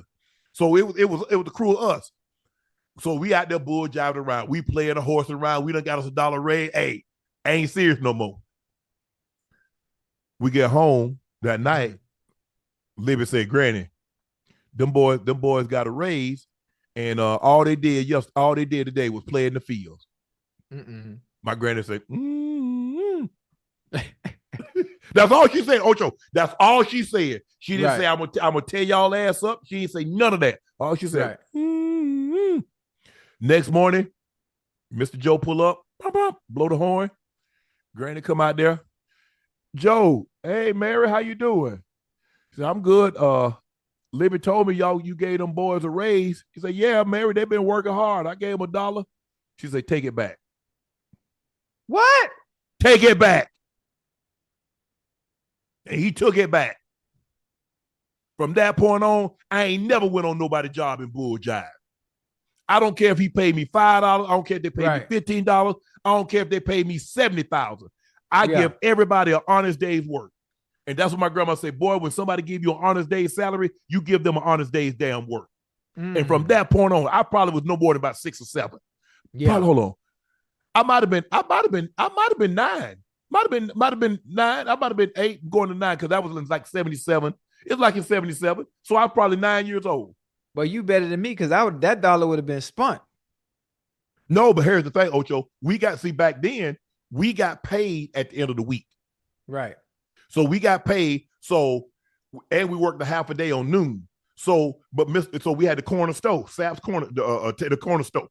And so we could get stuff on credit. So we go in there. So honey buns was a quarter. Yeah. 12-ounce can soda was a quarter. Chips, the bag you got now that costs $1, whatever it costs, was a quarter. It was a quarter back then, yeah. So we could go get whatever we want on during the week, and then we'll settle up with Miss Christine at the end of the week. So we go in there, and my bill, Ocho, let's see, 5. I got 5, 6. So 5 days, that's 30. Half a day, that was $250. So I made like $32.50. Yeah. Ocho, my bill at the corner store be about $7.50, $10. Number junk, number knick-knack. Right. Number knick-knack. But from that point on, when my grandma told that man, even though I was 9 years old and we working 10, 12 hours a day, and we bull jive one day on the job, and she told that man to take that $1 back, never again. Yeah. Never again. I have never ever gone on anybody's job and played around, huh? No, sir. No, sir. No, sirree. I don't. Nope. Ace _P Snow said, Unc Ocho, this is Ace from Boston, Maryland. This show helped me with everyday life and it's very therapeutic for me. Keep doing y'all thing. Ace, good looking. We appreciate that, man. Guys, we want to make sure you hit that like button, hit that subscribe button, guys. You're doing unbelievable. We got 14,000, right? We got 14,000 in our, We got 15,000 in our live chat. Thank you, guys. We really appreciate that. Alonzo Tyson said, I received my Laportier yesterday in the mail. Had to order 2 more. Love the show. Alonzo, we appreciate that, man. I really appreciate the support that you guys are giving me. Let me know your feedback. Anybody that's grabbed the bottle, honest opinion, let me know what you think. We think we got the best product on the market for VSOP, but hey, maybe you think different. But just let us know what you think. Andre Newman, Unc Ocho, love the show. Been following you since the first day on the network. I just got my bottle of Laportier. Can't wait to pop it open Christmas Day. Team Nightcap. Andre, good looking.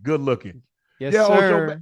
Ocho, but that's the thing, Ocho. Why would you go on somebody's job and not work hard? Even Ocho, this is what I tell people, young people, work a lot of jobs, because working a lot of jobs as a kid will let you know what you don't want to do when you get to be an adult.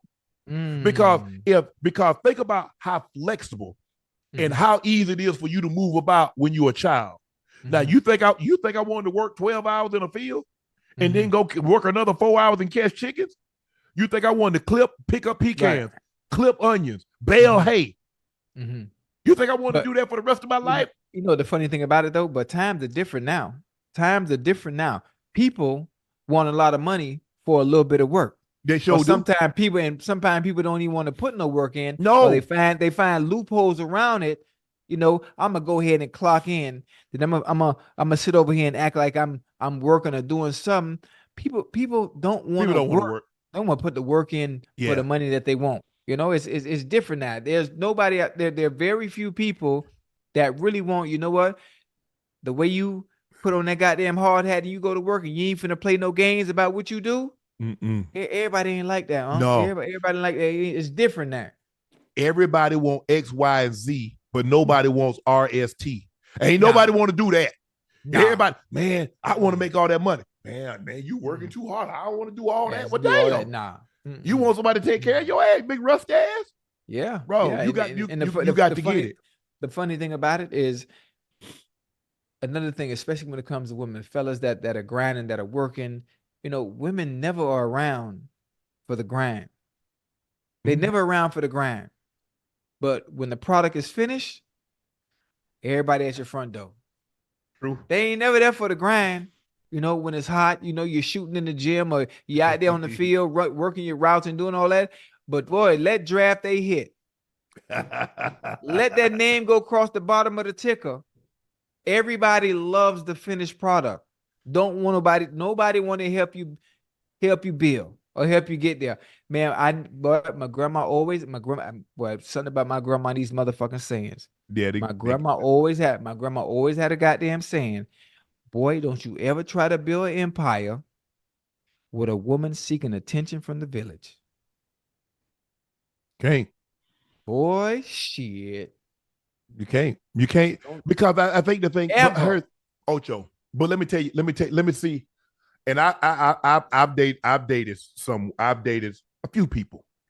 Don't need to call no names, but you have to understand. Nah. We need names for reference and context on what you're talking about. Ocho.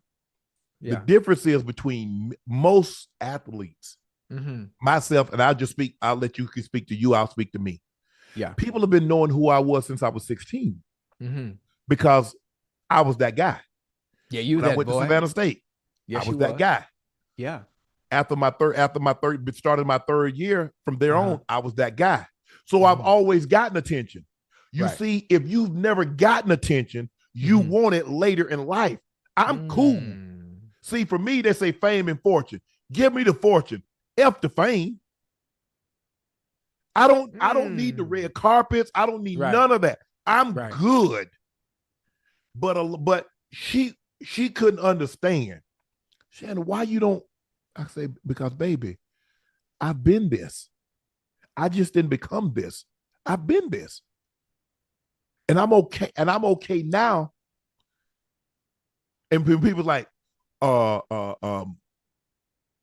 must make you feel good when people want your autograph. I was like, I mean, when you young, Ocho, when you first started, because I remember my brother used to get so annoyed. He's like, man, he said, you're going to see. You're going to see. Because Ocho, without first signing everything.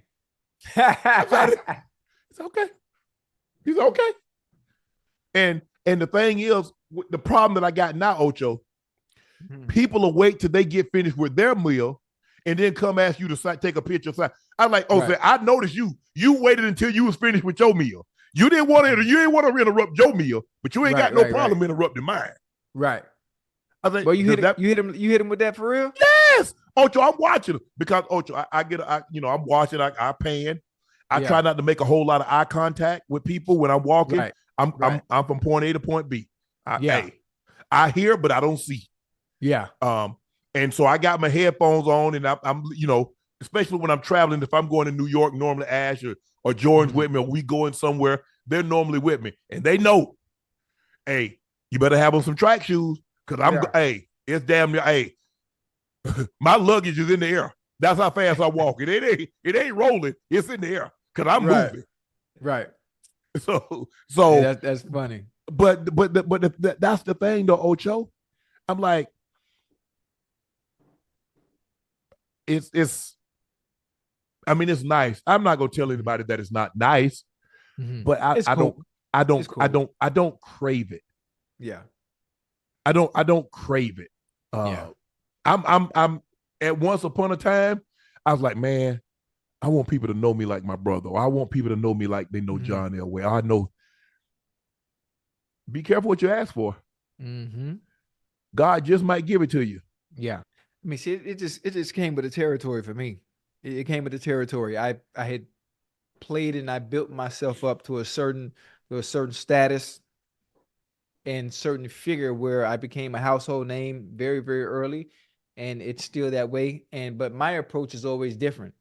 You come bother me while I'm eating. You come and bother me while I'm eating at a restaurant. I'm gonna make your ass pull up a chair and we're gonna finish the meal together. Like I'm like that. Like I'm different. I always treat people when I see them, not saying, I mean, I'm just a little different. I'm a social butterfly. I talk a lot. If you walk up to me, I hold a conversation with you at 20 goddamn 30 minutes. I ain't got nowhere to go. And I've done it to people before that bother me out at restaurants or places I might be at the time. And I will force you to sit down with me and finish a meeting. And have a conversation. If you interrupt, you interrupt.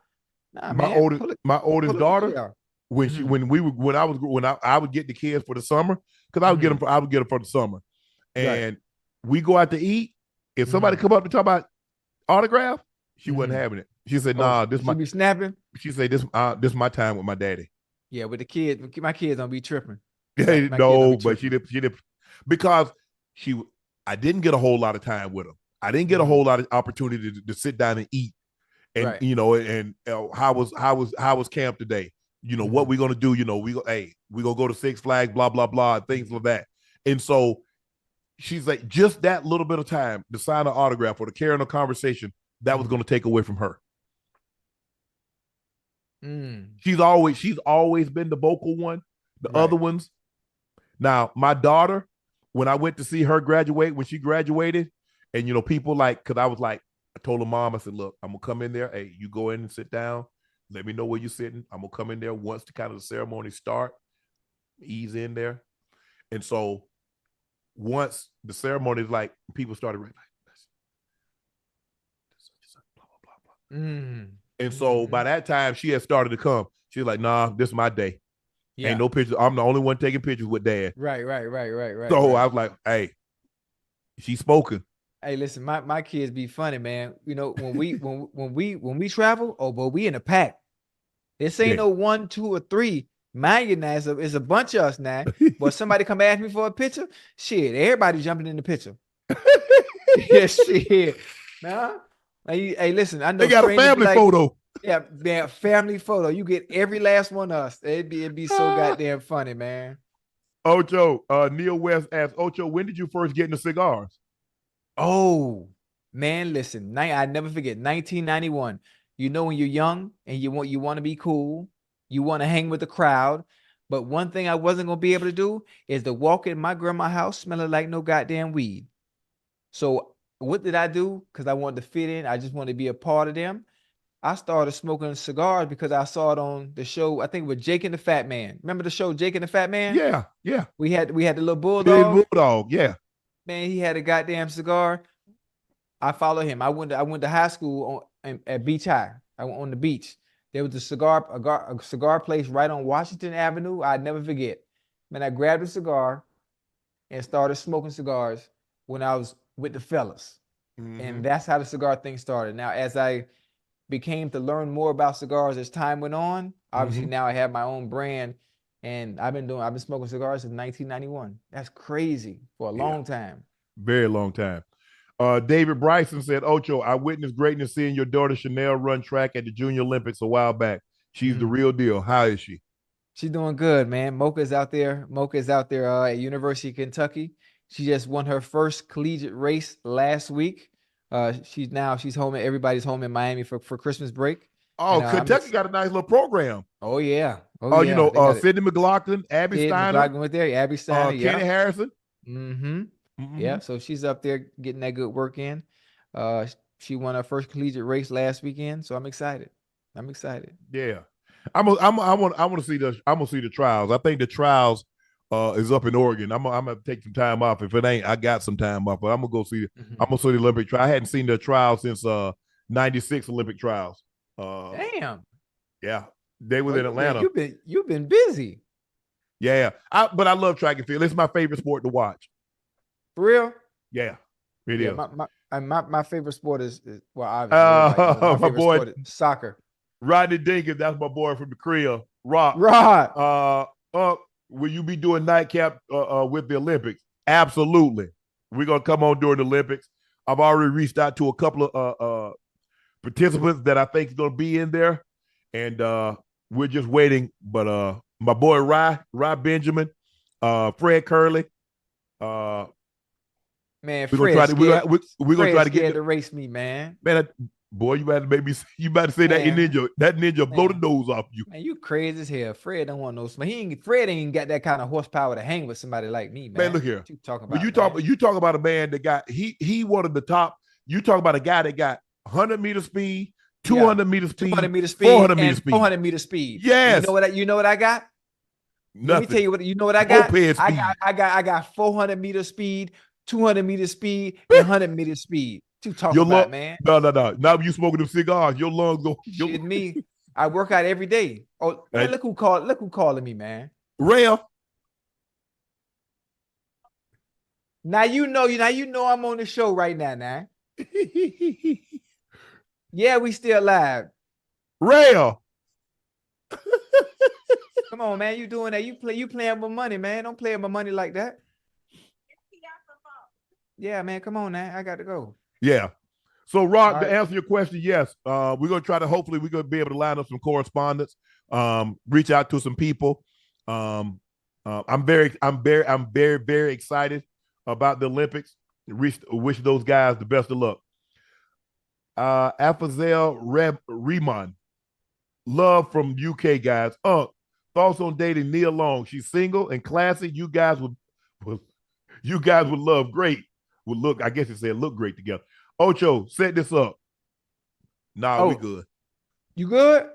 Yeah. I mean, I know her. Check this out. One of my ex-teammates, Harry Swain, his wife and Nia were best friends. Yeah. So I met her back in at the first Super Bowl in San Diego. So that was in January of 98. And then there was an event out here back in 2017, 2018, that I actually took a picture with her, and she asked me, did I remember? And I was like, yeah, I remember you. And so we had a conversation. So that's the only, but no. I'm good.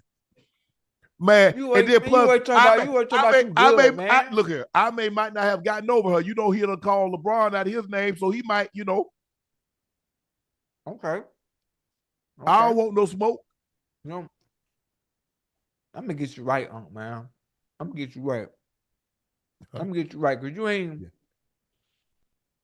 something, man. No Regina Hall, no Nia Long. I ain't said nothing about no Regina Hall. I know, no. They say my celebrity crush. I said she my celebrity crush. I know, but we could make that crush happen. It ain't got to be no crush. It could come into fruition. It could be a real thing. Ocho, why you won't just let me live my life? I'm letting you live your life, but you ain't living it right. I'm living it right. Ocho, man, man, check this out, Ocho. Hold on. Man, the real superstar gamer, Unc and Ocho, big fan of you both. I did something unbelievable. I sucked my girlfriend's toes with butter, ketchup, vinegar, and honey. She told me, where did you She'd say, where did you get the idea from? I said, Unc and Ocho. Her response was, oh my God, I love you. Yay! See what I'm talking about? Let me tell you something. Hey, young fella. Now listen, we got to take it to the next level now. No, ain't no next level. Let's take it to the next level. Now you done went through the toad. Now get you some whipped cream, right? Turn it on her stomach. You hear me? Oh. Get you some whipped cream. Turn on her stomach. Stay with me now. You better have a plate sitting on her back. Get you. Nah, ain't no plate. Get you a strawberry or get you a cherry. And do what? Take that whipped cream. You know where to put it? Oh, you put it. Hold on, Ocho. Yeah. Ocho, you don't went from look here. You don't got everything from toes to elbows and in between. Yeah. Oh, we in between right now. Listen, man out his mind. You know where it normally exit, but you never enter. That's where you put the whipped cream. You hear me? And you put your mouth there. Yeah, put your mouth, boy, your whole face, boy. What you talking about, man? Ocho, I got the okay. When she on the back, I get the front part. Right. But come on, Ocho, you bet. I guess you right around. I guess you right around the corner. Slip of the tongue ain't nobody fault, Ocho. You right around the corner. Nah, but listen, the goddamn taint ain't never this big, boy. You never licked no ass. Oh. God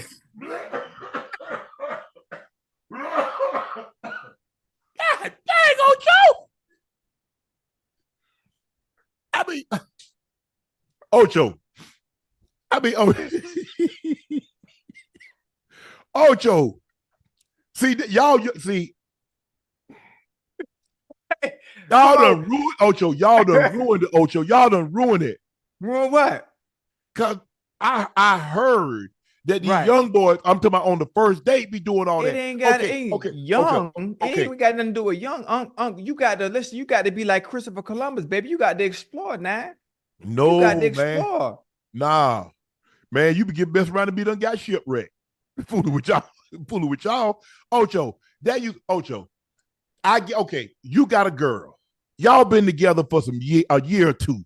Okay, fine. But Ocho, y'all doing that off the rip now. Yeah, you supposed to do it off the rip. Oh, hell, come on, Ocho. Now y'all. Can I ask you a question? Do you like, have you been fishing before? Yeah, I like to fish. You ever threw your fish in the goddamn water without the motherfucking bait on there? No. Can you catch a fish without the bait?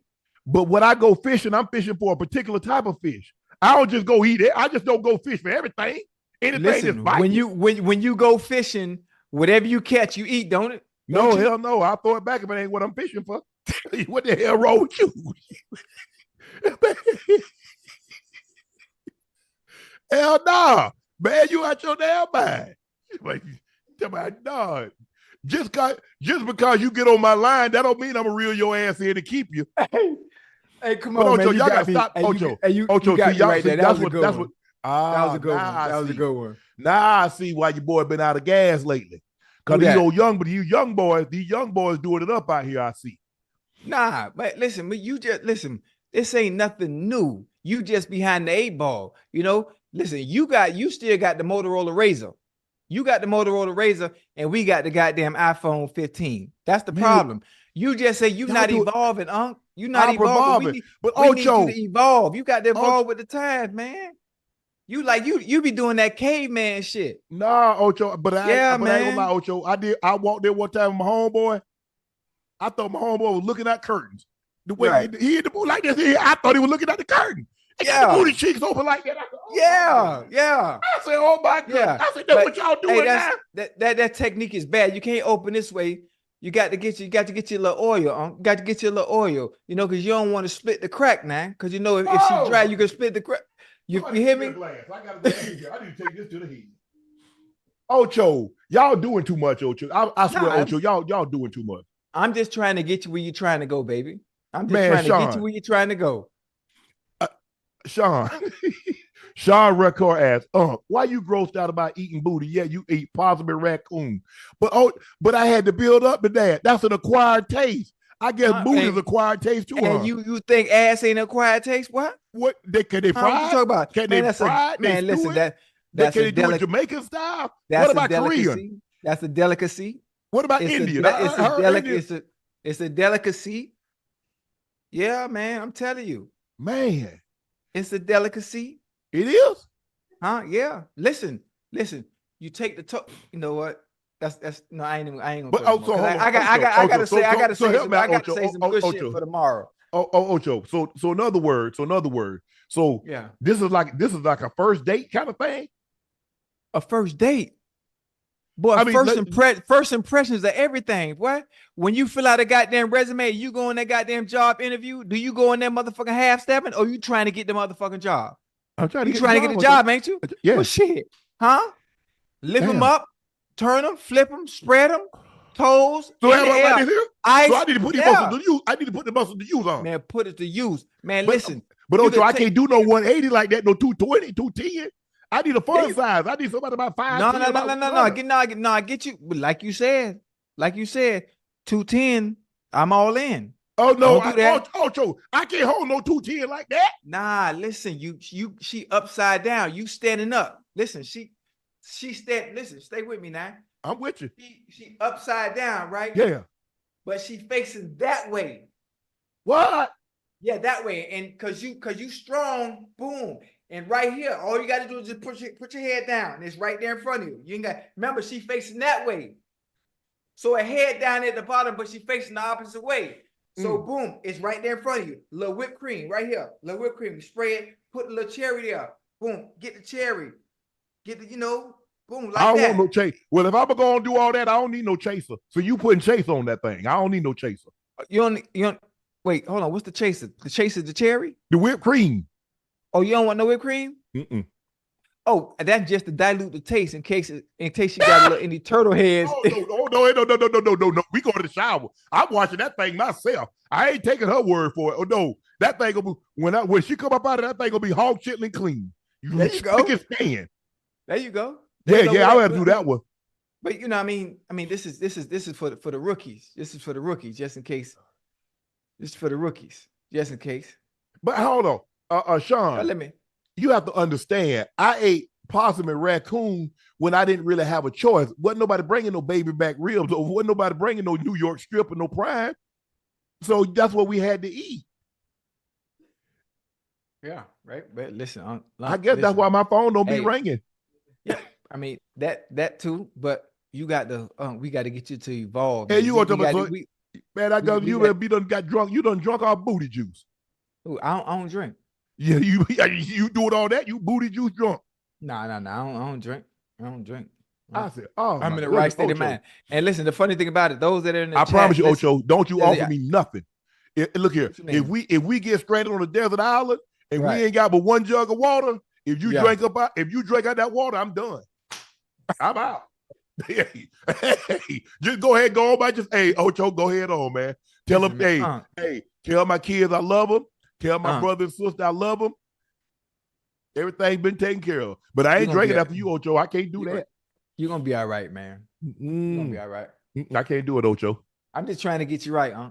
You don't put that. I need. And you don't. You don't put that much tongue in that girl, Bunky. Oh no. Man. Nah, I look further than about that. About an inch and a half. Nah, about 4. 4 inches of tongue. Oh. Jeez, man, I'm gonna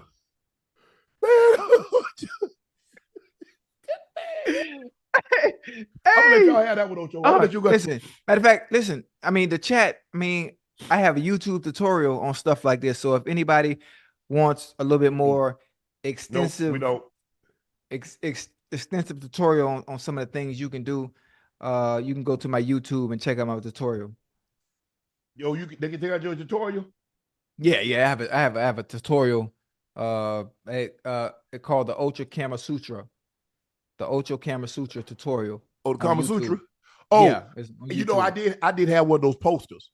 I did have one of them, but man, they can't do all. Man, look here, man. They just be putting stuff up there, man. People can't be doing all that. Man, other people can't be doing all them positions. Yeah, I mean, you can, you know. Well, I mean, to do some of those positions, you need one more plundering Peters. I ain't got one of them. Like, man, you know what I'm saying? My thing got GPS. It go right to where it's supposed to go. I ain't got one of them things to be looping all around and going up on the corner. I'm sorry, Ocho. I ain't got a. Hey. Hey, boy, you shot. Hey, boy, you shot out. Ocho, they say. Right. Uncle Ocho is a menace that he have Ocho is a menace that you unleashed on the world. Now you're responsible for this. Yeah, unfortunately I am, guys. Unfortunately I am. Man, this joker here. Ocho, they say they're gonna tell official license game every time Ocho tell a lie, an obvious lie, to take a drink. What have I lied about? Anything I've said on this show on multiple occasions is through life experience. Life experience. I do believe you.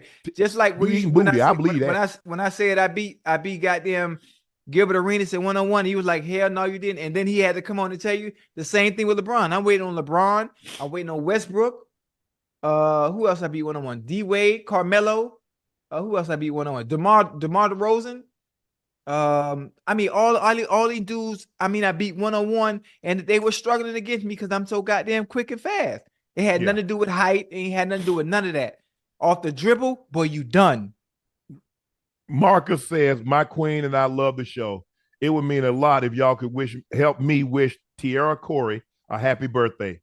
Tiara Corey, happy birthday. Happy birthday, T. Marcus, hey, make sure you grab that whipped cream tonight, boy. Yeah, that's a special occasion. Yeah, that's special. See that kind of stuff. That's special. I'm talking about special. Like 5th anniversary, 25th anniversary, stuff like that. Oh yeah. Or okay, Valentine's, her birthday. That ain't no. Oh baby, I'm feeling frisky. Let's do this. That ain't that kind of thing. Right. I mean, you with me? I mean, this ain't something that you do on a normal. Okay, I mean, it's got to be special, Ocho. Ain't shit me. Ain't got to be special, boy. You shit, boy. Wide open, boy. I got to take my glasses off for this one now. I'm from Liberty City, man. Wide open, down 95, doing 100. What you waiting on? This is hard, folks. AJ Diaz, Unc and Ocho love the show. 2 questions, Unc. Do you have a favorite Undisputed episode, or a segment you're extra proud of? And Ocho, what story you've always wanted to tell her but never got a chance? Man, look, bro, I'm gonna be honest with you, AJ. Every episode that I did, I had 6 years, 9 months of great. There were a few times that I thought it went over the line, but bro, I poured my heart and soul into it. I can't even lie.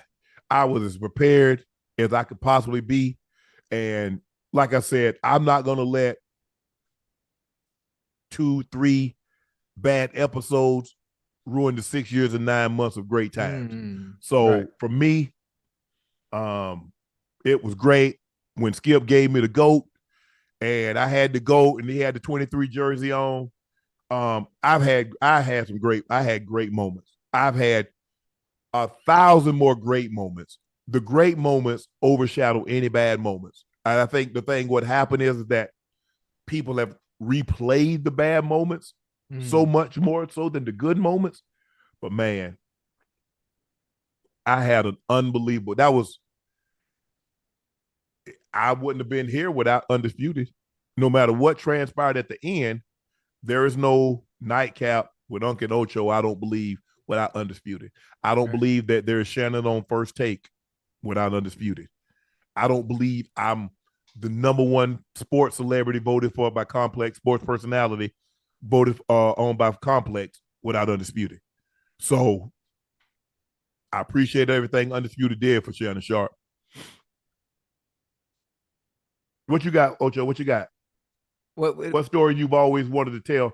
Who you want to tell? What you want to tell, but never got a chance to? A story that I want to tell? Yep. Shit. I ain't really got none. You're gonna, I've been an open book since day one, so I don't really had nothing. I share every goddamn thing, and the fact when you live your life public like that, where you don't hide nothing, you share every goddamn thing going on. I tweet every goddamn thing I'm doing, where I'm going, what I got going on. So it's like, there's no surprises. So I ain't really got nothing to share. Cause I tell the motherfucking world my every fucking move. Love the show, fellas. Question for both of you. Top 5 hip hop artists from Atlanta, and Ocho, top 5 hip hop artists from Miami. God dang. Shit, from Miami, Ross, Pitbull, Uncle Luke,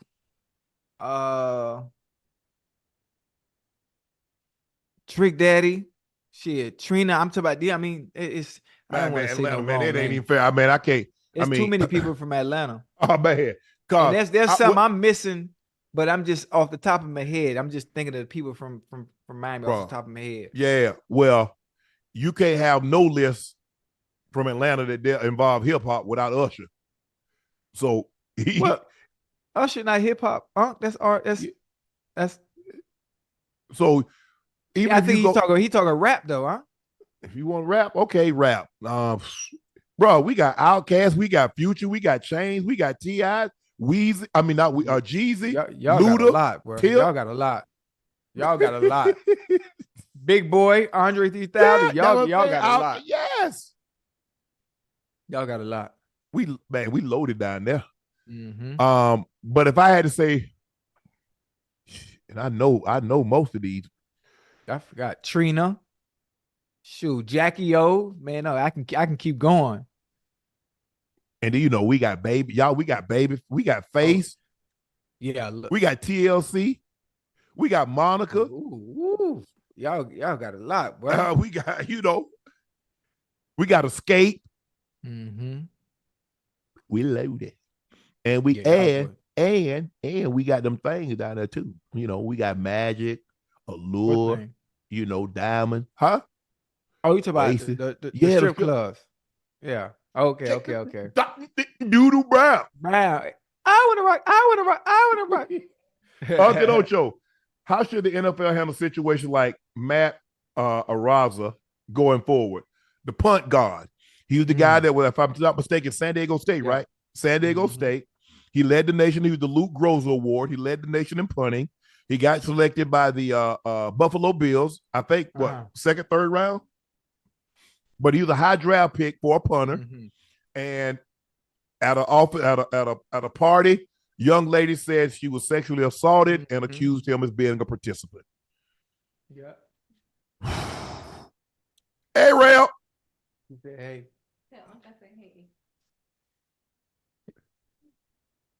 And don't be coming in this goddamn house this time, and it's late. Fuck, got going on. It's damned if you do, it's damned if you don't. Yeah, because if they'd have done nothing, everybody gonna say, man, they ain't do nothing to him. He got accused of this. And if you do something and then they say they overreacted, I just don't know in a situation like this. I honestly, Luke, I don't know how the NFL, because they've never been faced with situations, because when the NFL was instituted, they have no manual for this. Right. So this is figure it out as you go along. I'm just glad he was exonerated. He was found. It's tough because, you get that scar, you get that letter hung on you. It's tough. Yeah. It's tough. I hope some other team, hell, Broncos, give him a chance. Ravens, somebody give him a chance. He deserves an opportunity. He's too good. Because the question that I have, Ocho, had this situation not arose, would he be in the NFL? Now that the situation he's been cleared, he's been exonerated. What's the holdup? So hopefully everything works out in his favor, and he gets an opportunity to get to play in the NFL. Yeah, he probably will next year. I'm sure somebody will pick him up. Amber Lewis. Go ahead. Maybe the Bills bring him back next year. What you think? I hope so. I hope he gets an opportunity. He deserves that. Amber Lewis said, hey, Unc Ocho, been a fan since day one. Watching live from the island of Guam. Love you. Who they? Thank you, Amber. Thank you for the support. Make sure, before we go any further, make sure you click that like button. Make sure you hit the subscribe button. Make sure you go over and give us a review at Apple Podcasts. Make sure you give us a good, it don't have to be good. I'm sure we'd love to have a good review. But if you don't think we're good, tell us that. And then tell us why you don't think we're good, Tell us what we need to do better, and we'll try to improve upon that. We've also pinned the link, Shea by Laportier at the top of the page. Holidays are right around the corner, coming up real quick. Make sure you go out and get a bottle for you or a loved one. Who else we got? What we got? Ever okay. Spoke luau, self-spoken luau. My name is Laurent, and I love what you guys are doing. What advice would you give someone who thinks they're not enough? Are you talking about you don't think you're enough, or she doesn't think she's enough? That's a good one. Wait, what would you say that again? Say it again, so I get a better understanding of what he was asking. He says, "What advice would you give to someone who thinks they're not enough?"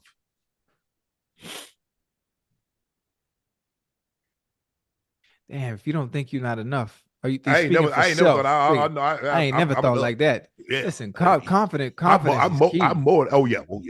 Confidence is key. If you ain't got confidence, but shit, you losing the battle already. You done lost half the battle already. Yeah. You always got to have that confidence. Always. Women like a man with confidence. Yeah. You got to. You got to walk like it before you even open your mouth. Yeah. The aura, your presence. It's just how you carry yourself. When they see me, you got to be confident. When they see Unc, that's a man. Yeah.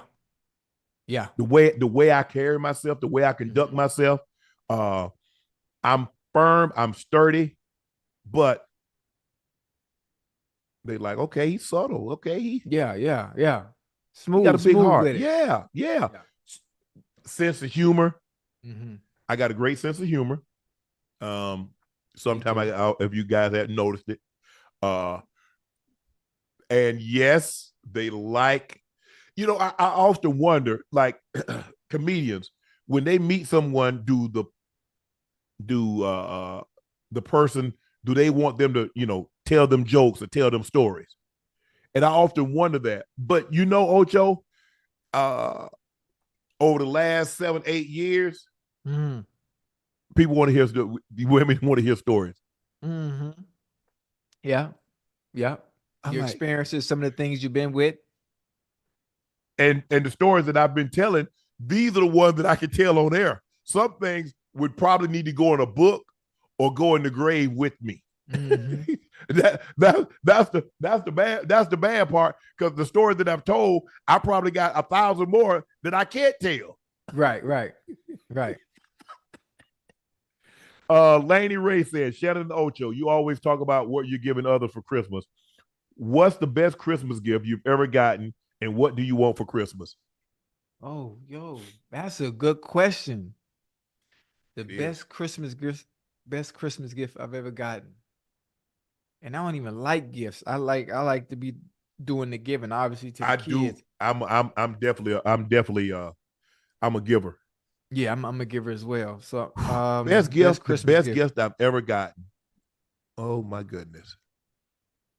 And I'm simple too with the gifts I like. I like stuff like soccer jerseys, retro stuff. My mom got me a pair of Air Jordans, the twos.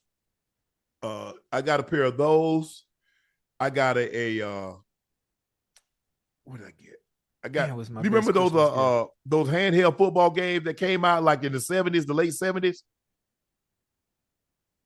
They used to have a football game, like a little football game. Yeah, I gotta see it. I'm trying to think.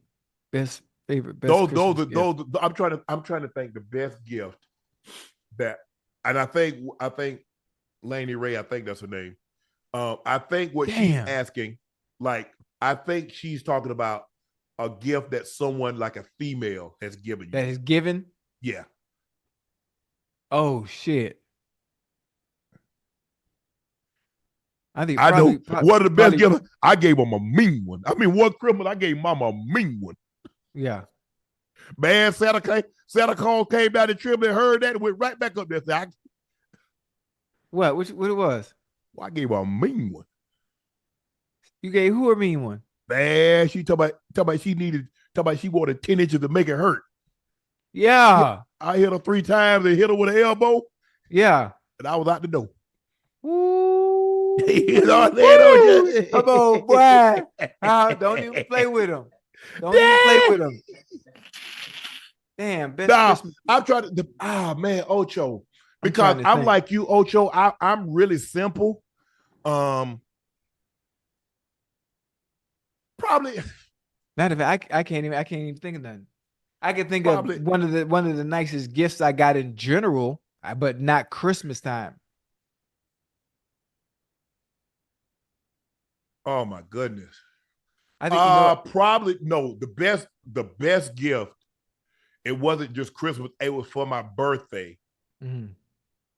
I had an ex get me a picture of my grandmother. It was the picture that I have in my truck. Mm-hmm. And it's me and my brother at the Hall of Fame. And then my grandmother is in the background. Ooh, that's nice. That's nice. Because it was, I mean, everybody knows what my grandmother means. Mm-hmm. And then I just like, for the longest time, Ocho, every gift that I had gotten, I had given the individual the money to get the gift. So when I started getting things and the woman was buying it with her own money, that I'm like, okay. But I'm simple. I don't really. I don't know. I know one of the nicest. Just send me a card. Just give me a card. Just give me a card. And if I deal with you like that, you know, we know what it is. Yeah. Yeah. I think the nicest gift I ever got was obviously, you know, I love smart cars. You know, people have made fun of me and my smart cars since 2006. But Miss Thing in there, you know, every time I hit 10,000 miles on a smart car, I get a new one. You know, and I put the matte wrap on the black matte wrap on it. Yeah. And I got to the 10,000 yard mark on one of them. Yeah. And this one here surprised me with a new smart car. And I think that was, man. That was. Yeah, I just you know, you know what, I'm really simple, Ocho, because like I said, you know, my kids always say, Daddy, what do we get you? Mm-hmm. What do we get you, Daddy? What can we buy you that you don't already have? And you know, I wish my kids would ask me that, because I'm gonna say I want me a yacht. I want the same kind of yacht goddamn Mark Cuban got. So y'all get your motherfucking money together. I want the same yacht just like that. Well, they better start developing something. Developing something to get that yacht that he got.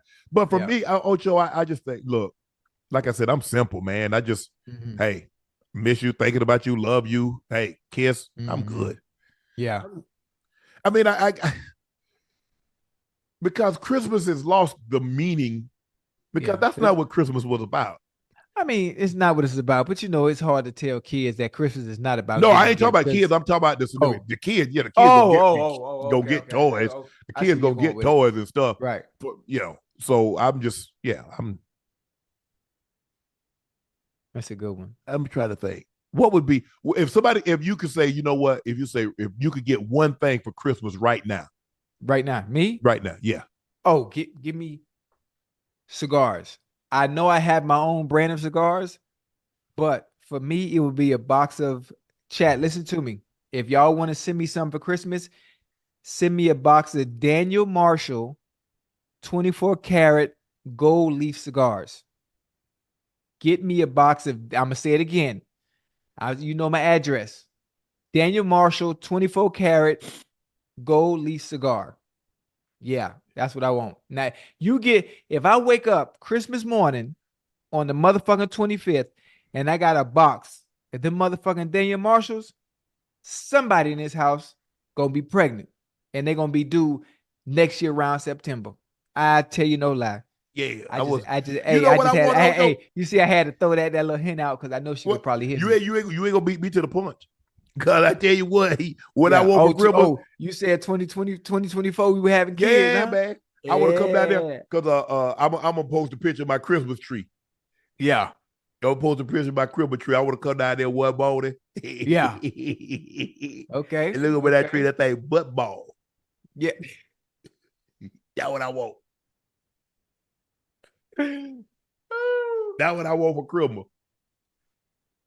Regina Cook, so Ocho, you owe me some underwear. Laughing at you guys. Tonight is one of the best. Is one for the books. Cool Whip. Ocho, you owe some underwear too. Nah, she ain't talk. I think she talked about maybe from laughing. Oh, okay, yeah, she did. Yeah, so you yeah, must done well. Black and gold for life. Ocho, will you let her put whipped cream on you from the back? Oh, whoa, whoa, whoa, whoa, whoa, whoa, whoa, whoa, whoa, whoa, whoa. Just like listen, I just explained. I'm just as I'm a giver. I'm the giver, I'm the pleaser. I don't do nothing. Nah, I don't work that way.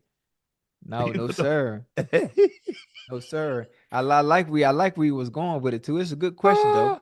Black, you just say you let her put the whipped cream. I don't need no whipped cream back there. Nah, I'm good. I don't play that. No, sir. No, sir. And listen, you gotta ask these days too. Where you going, baby? Yeah, you gotta ask these days. That's a good question. And you know me, I don't care. I'm gonna tell you. I talk about everything. I'm an open book. Always have been. But now I don't play that. KGL Nero, what questions do you guys ask on the first date? Also, would you guys consider doing the Amazing Race together? Much love. That'd be a good one. Man, Ocho, I ain't going nowhere with you. Ocho, that means we got to drink out the same jug. That ain't gonna happen. That's the first thing you think about. The Amazing Race, we gonna win. We gonna win the Amazing Race because of our competitive nature. Do I get my own jug? Yeah, you got your own jug. Okay, well, we can possibly do it then. Golly. Well, we can't go through no You trying to sabotage? Man, you understand? All I'm gonna be thinking about that jug to have some Cool Whip, cherry ice. Yeah, he done had somebody booty cheeks pulled apart like he look at the curtains. Hey, Unc, we gonna get you there, man. No, we gonna get me nowhere. I'll leave me alone. Leave me alone. Trust me. Leave me alone. Ocho, you gonna be nasty your whole life? Hey, clean your life up, Ocho. You want to be the Pope? No. You want to be the Pope or you want to give a woman hope? Which one? You want to be the Pope or you want to give a woman hope? I want to give her that rope.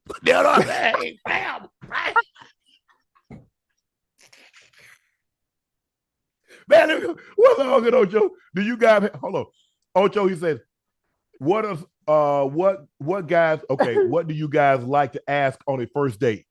How much? Because we supposed to ask that question, remember? How much? Date? Huh? Yeah. No, you How know, much? hey, no, what do you like to do? Where you from? You got any brothers and sisters? What do you do for work? Are you from here? I ain't asking all that bullshit, man. That's that old. I ain't got time. That's all that gray area bullshit, man. Man, what's up? What you trying to do? Hell no. We gonna eat, man. What we gonna do? You trying to? I mean, so you answer. So what you trying to do? You trying to box or throw rocks? Are we barbecuing a meal, dude? All these questions. Are you barbecuing? Catch out your boy. I'm sitting. We at dinner. We at first date. I'm sitting here pretending like I care. Talk about all this bullshit I really don't give a fuck about. Like blah blah blah blah blah blah. Man, you trying to fuck or what? What's up?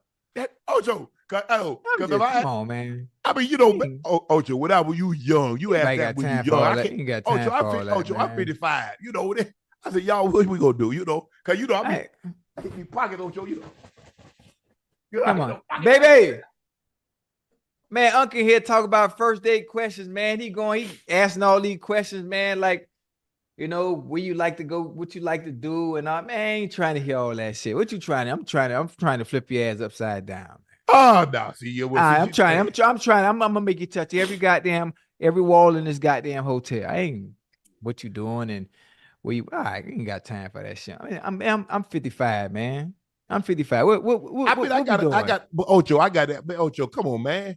When you get 55, man, you just can't just roll up and say the thing like a 20-year-old, 30-year-old. Yes, you can. No. Yes, you can. Just hey, listen. You pop that diamond and you ask the question. You say you put it under the tongue, right? That liquid you put up under your tongue. Liquid. Yeah. Put it under your tongue. You ask the question. You got time for all that shit. All these. What did they say? No. Huh? Then your stomach hurting. Oh no, why would your stomach be hurting? Because when one say no, you got another that's gonna say yes. Nah, Next. I'm gonna go on and take it home. Next. I done struck out for the night. That was one. In baseball, it's 3 strikes. Nah, I got one conversation. I got one day tonight in me. Yeah, boy, you better than me, boy. I'm just saying, back in my day, boy, I used to have about 3-4 dates. One night. Yeah. Oh, hell no. Yeah. Yeah, that's the old me. That's the old me. I can't believe you asking that to about what it looking like tonight.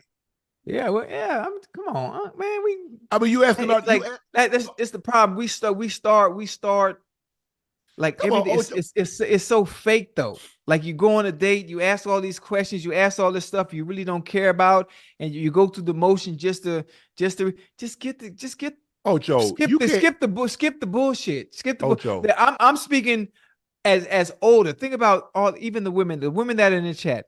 Think about all the times you went through what I call the emotions, doing everything the right way. The dates, the wine and dine, the blah blah, and he reaches the end goal, and then boom, he's gone. Ocho. He's gone. You can't ask a woman on the phone. He's gone. You can ask whatever you want, depending on who you are. Ocho. Some people don't have a choice. Sometimes you have to go through that. It ain't in me. I can't ask if you barbecuing a meal doing on the first night. Well, that's not you. I asked, and you see where we at now, 4 years later. The chat calling you Mr. O Nasty, not Mr. Nasty, not Mr. O Nasty. Man, listen, man. I carry myself in a very classy way, because it wasn't until this show has opened me up to let this all out. Yeah. Oh man. Whew. Quano asks, "What's up, Unc Ocho? Do you guys have any advice for high school seniors looking to play at the next level, but not having much luck getting offers?" I mean, fuck that offer, baby. Go where they want you. Yeah. Go where they want you. If you're getting some offers, what's wrong with the offers that you're getting? I mean, look, the reality of Ocho, when you grow and look, I might want to date old girl over here. Right. But she ain't interested. So what am I supposed to do? Go chase after somebody that's not interested? Nope. Date the woman that likes you, not the woman that you like. So go to the school that wants you, not the one you want to go to. Right. Works every time. Every time. What else work every time, Ocho? Yeah. I can't believe you though, Ocho. Boy, Ocho, you don't sit me for it. Woo. For what? You. But listen, I tell you every time, and I'm gonna keep on telling you, man, you ain't living. You living, you alive, but you ain't living. There's a living, difference. Ocho. Nah, Unc, you alive. You doing great things in life. I can't take that from you. You alive, Unc, but you ain't living. There's a difference. There's a difference, and I'm gonna get you to cross that bridge soon. Man, I ain't got you there yet. Ocho, but you trying to put whipped cream and honey on the off the muscle? Man, off the muscle. I mean, but we from the rip. Listen, tomorrow ain't promised. What you waiting for? I mean, tomorrow is not promised. Well, what I already are you know waiting for? I mean, if I eat booty on the first night, and something happened to me, God ain't gonna let me in the kingdom. Oh, yeah, he is. Booty. He ain't gonna let you in booty. You come in here before me. Don't worry about it. Because God damn, you know what they were doing back then? They weren't doing all this, Ocho. They don't do it. I don't know who started this. Boy, listen. There's only one person that can see without anything happening, and that was motherfucking Mary. Now everybody else, the birds and the bees. Man, they done took this thing to a whole new level. It ain't no level. Ain't no level. Listen.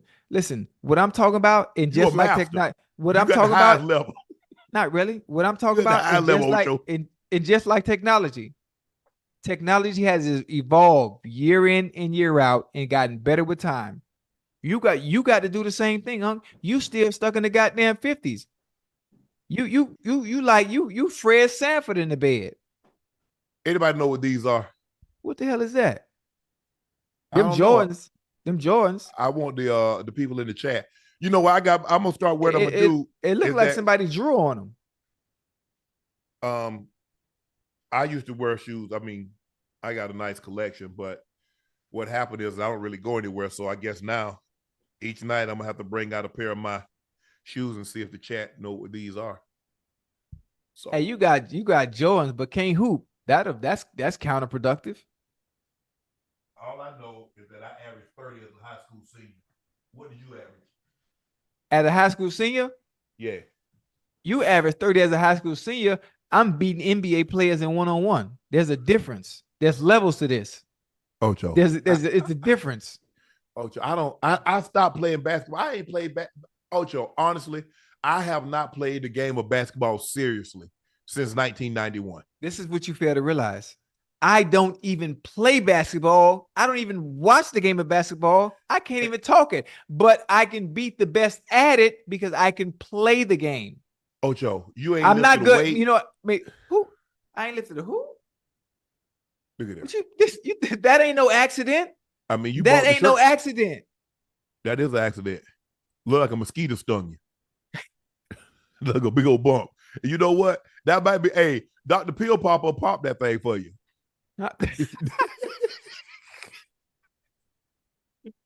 Oh shit! Look. Oh Lord, Ocho. Look, what happened? We at 2:41, Ocho. We can't be going this long, Ocho. Why you wait? We've been on here. What? We've been on here 2 hours and 40 minutes. Yes. How the hell? It feel like we just started. We ain't no just started. Wait, I'm curious. You know what? I don't even know. Listen, I'm on the show and I don't even know the goddamn show format. How long are we supposed to do? Originally, we were supposed to do 60 to 75 minutes. Okay, 60 minutes. Huh? So we're supposed to do an hour. No, actually, Ash just informed me the original version was supposed to be 25 minutes. For 20, I talk, nigga. I could hold a conversation for 25 minutes. We can't do that. Ain't gonna work. I talk too damn much for 25 minutes. Clearly, we can't do 25 minutes. Clearly, nah, that's apparent. It doesn't look like we can do an hour either. An hour ain't enough time. It's too much stuff. It's too much stuff to talk about. There's something wrong with you though, Ocho. Hey, we might as well go to 3. I need to chat to pray for you. For what? All that. Everything I talked about, the chat probably already doing, and the ones in that, and the one people gonna act like they not. Man, and you know, I thought I was doing something with the wheelbarrow. You don't got to. You don't do. You know what I'm saying, Ocho? You don't know what that wheel. The wheelbarrow. Yeah, man, you boy. Yo, people don't say that. Those people, I done got these hips right. Oh hell no! But I don't know, Ocho. You going to a whole new level, Ocho. I see that way you got them going crazy. Huh? The chat praying for you, Ocho. They say you trying to be a bad influence on Unc. He is. He tried to.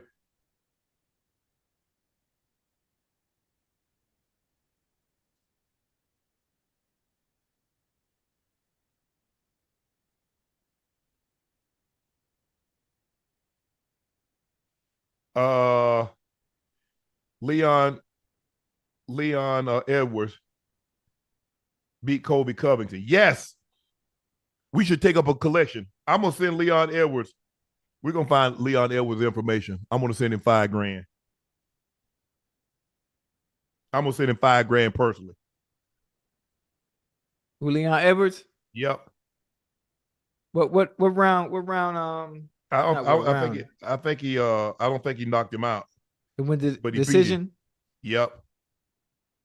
But just the fact that he whipped his ass, because all Kobe Covington, he tries to get around. Oh, LeBron James is this, bro. LeBron James is an NBA player. You should worry about whipping MMA fighters' ass. Beat Kamaru Usman. Beat Leon Edwards. Those are the guys you should beat. What I look like to about? Oh yeah, Messi. I beat your ass. Rafa the dog. What? I'm gonna send Leon Edwards $5,000 personally from my account for whipping your ass, Kobe Covington. I love this. Beat him. Covington. Beat him. Now take that. What else you got, Ocho? You got any more suggestions for me? To get you some whipped cream. You got whipped cream in the house? No. Baby. I'm diabetic. We got whipped cream left? Huh? Hey, Ocho. They say you should start your own brand of whipped cream. Nah.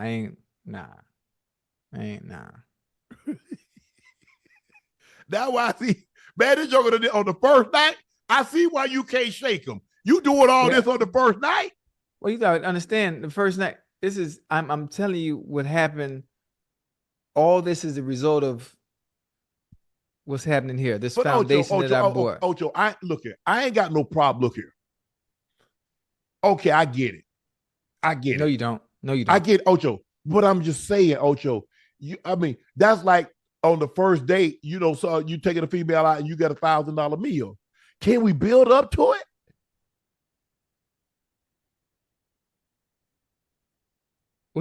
If you want to build, you can get some Legos. I just said, Ocho. God damn. If you want to build, you can get you some Legos. Ocho, I just listen. When you know, you know. See, hey, that one there. When you know, you know. When I know, I know. Yeah, you'll know. If you don't know, I'm gonna make sure I'm gonna find one for you, and you gonna know. Well, we've been on this thing 3 hours. I don't know what to tell you, Ocho. I just wish you. I'm praying for you. Me in the chat, we praying for you. Yeah. Shoot, hey, listen, I'm praying. I'm praying. I mean, I guess you know. I guess I'm praying. I'm praying for the chat. What the old people say? I guess we all standing in the need of prayer. We all standing in the need of prayer. All of us need prayer now. Yeah, that would never go without. We all need prayer, always, without the shadow of a doubt. You pray after you have sex. Who? You.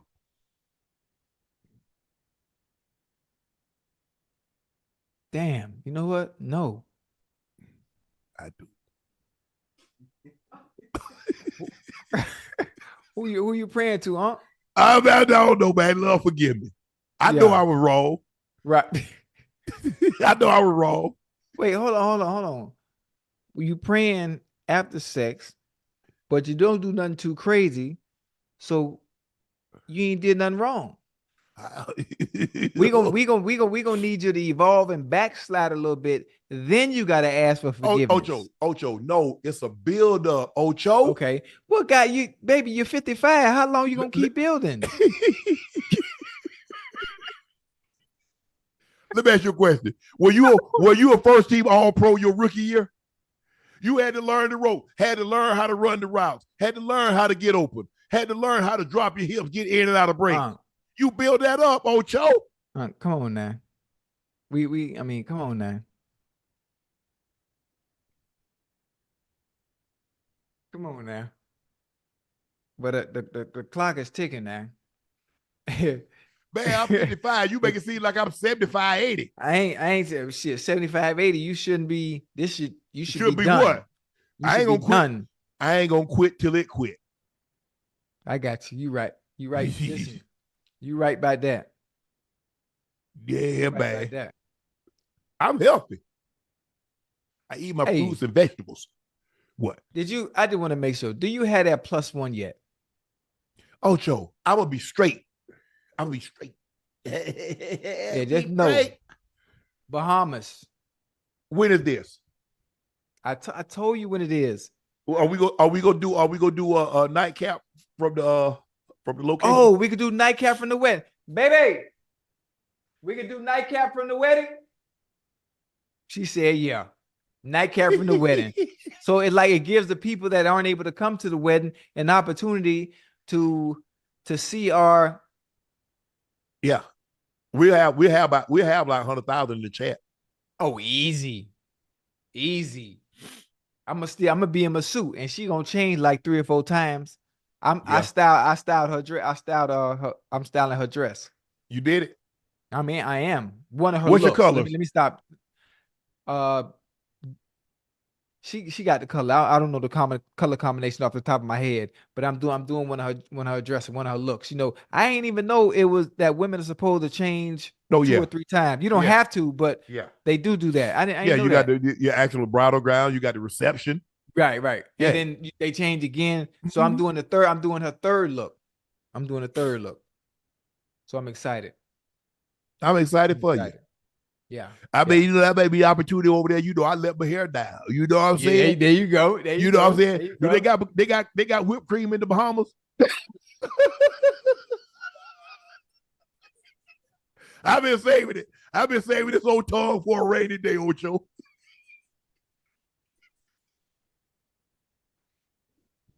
You know what I'm saying, Ocho? I've been saving it.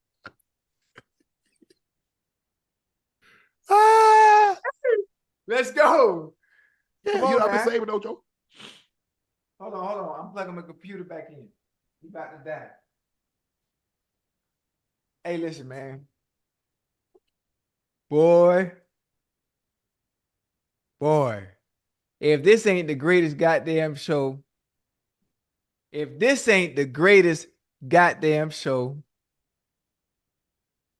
boy, my stomach is hurting from laughing. Listen, we could have fun, but then we could be serious too. Yeah. We gonna, because there's something wrong with you, Ocho. There's something wrong with you. Oh, ain't nothing wrong with me, baby. Ain't nothing wrong with me. Listen, I've adapted. You said that earlier on a topic we were talking about earlier about adapting to the times. You're not adapting and evolving with the times.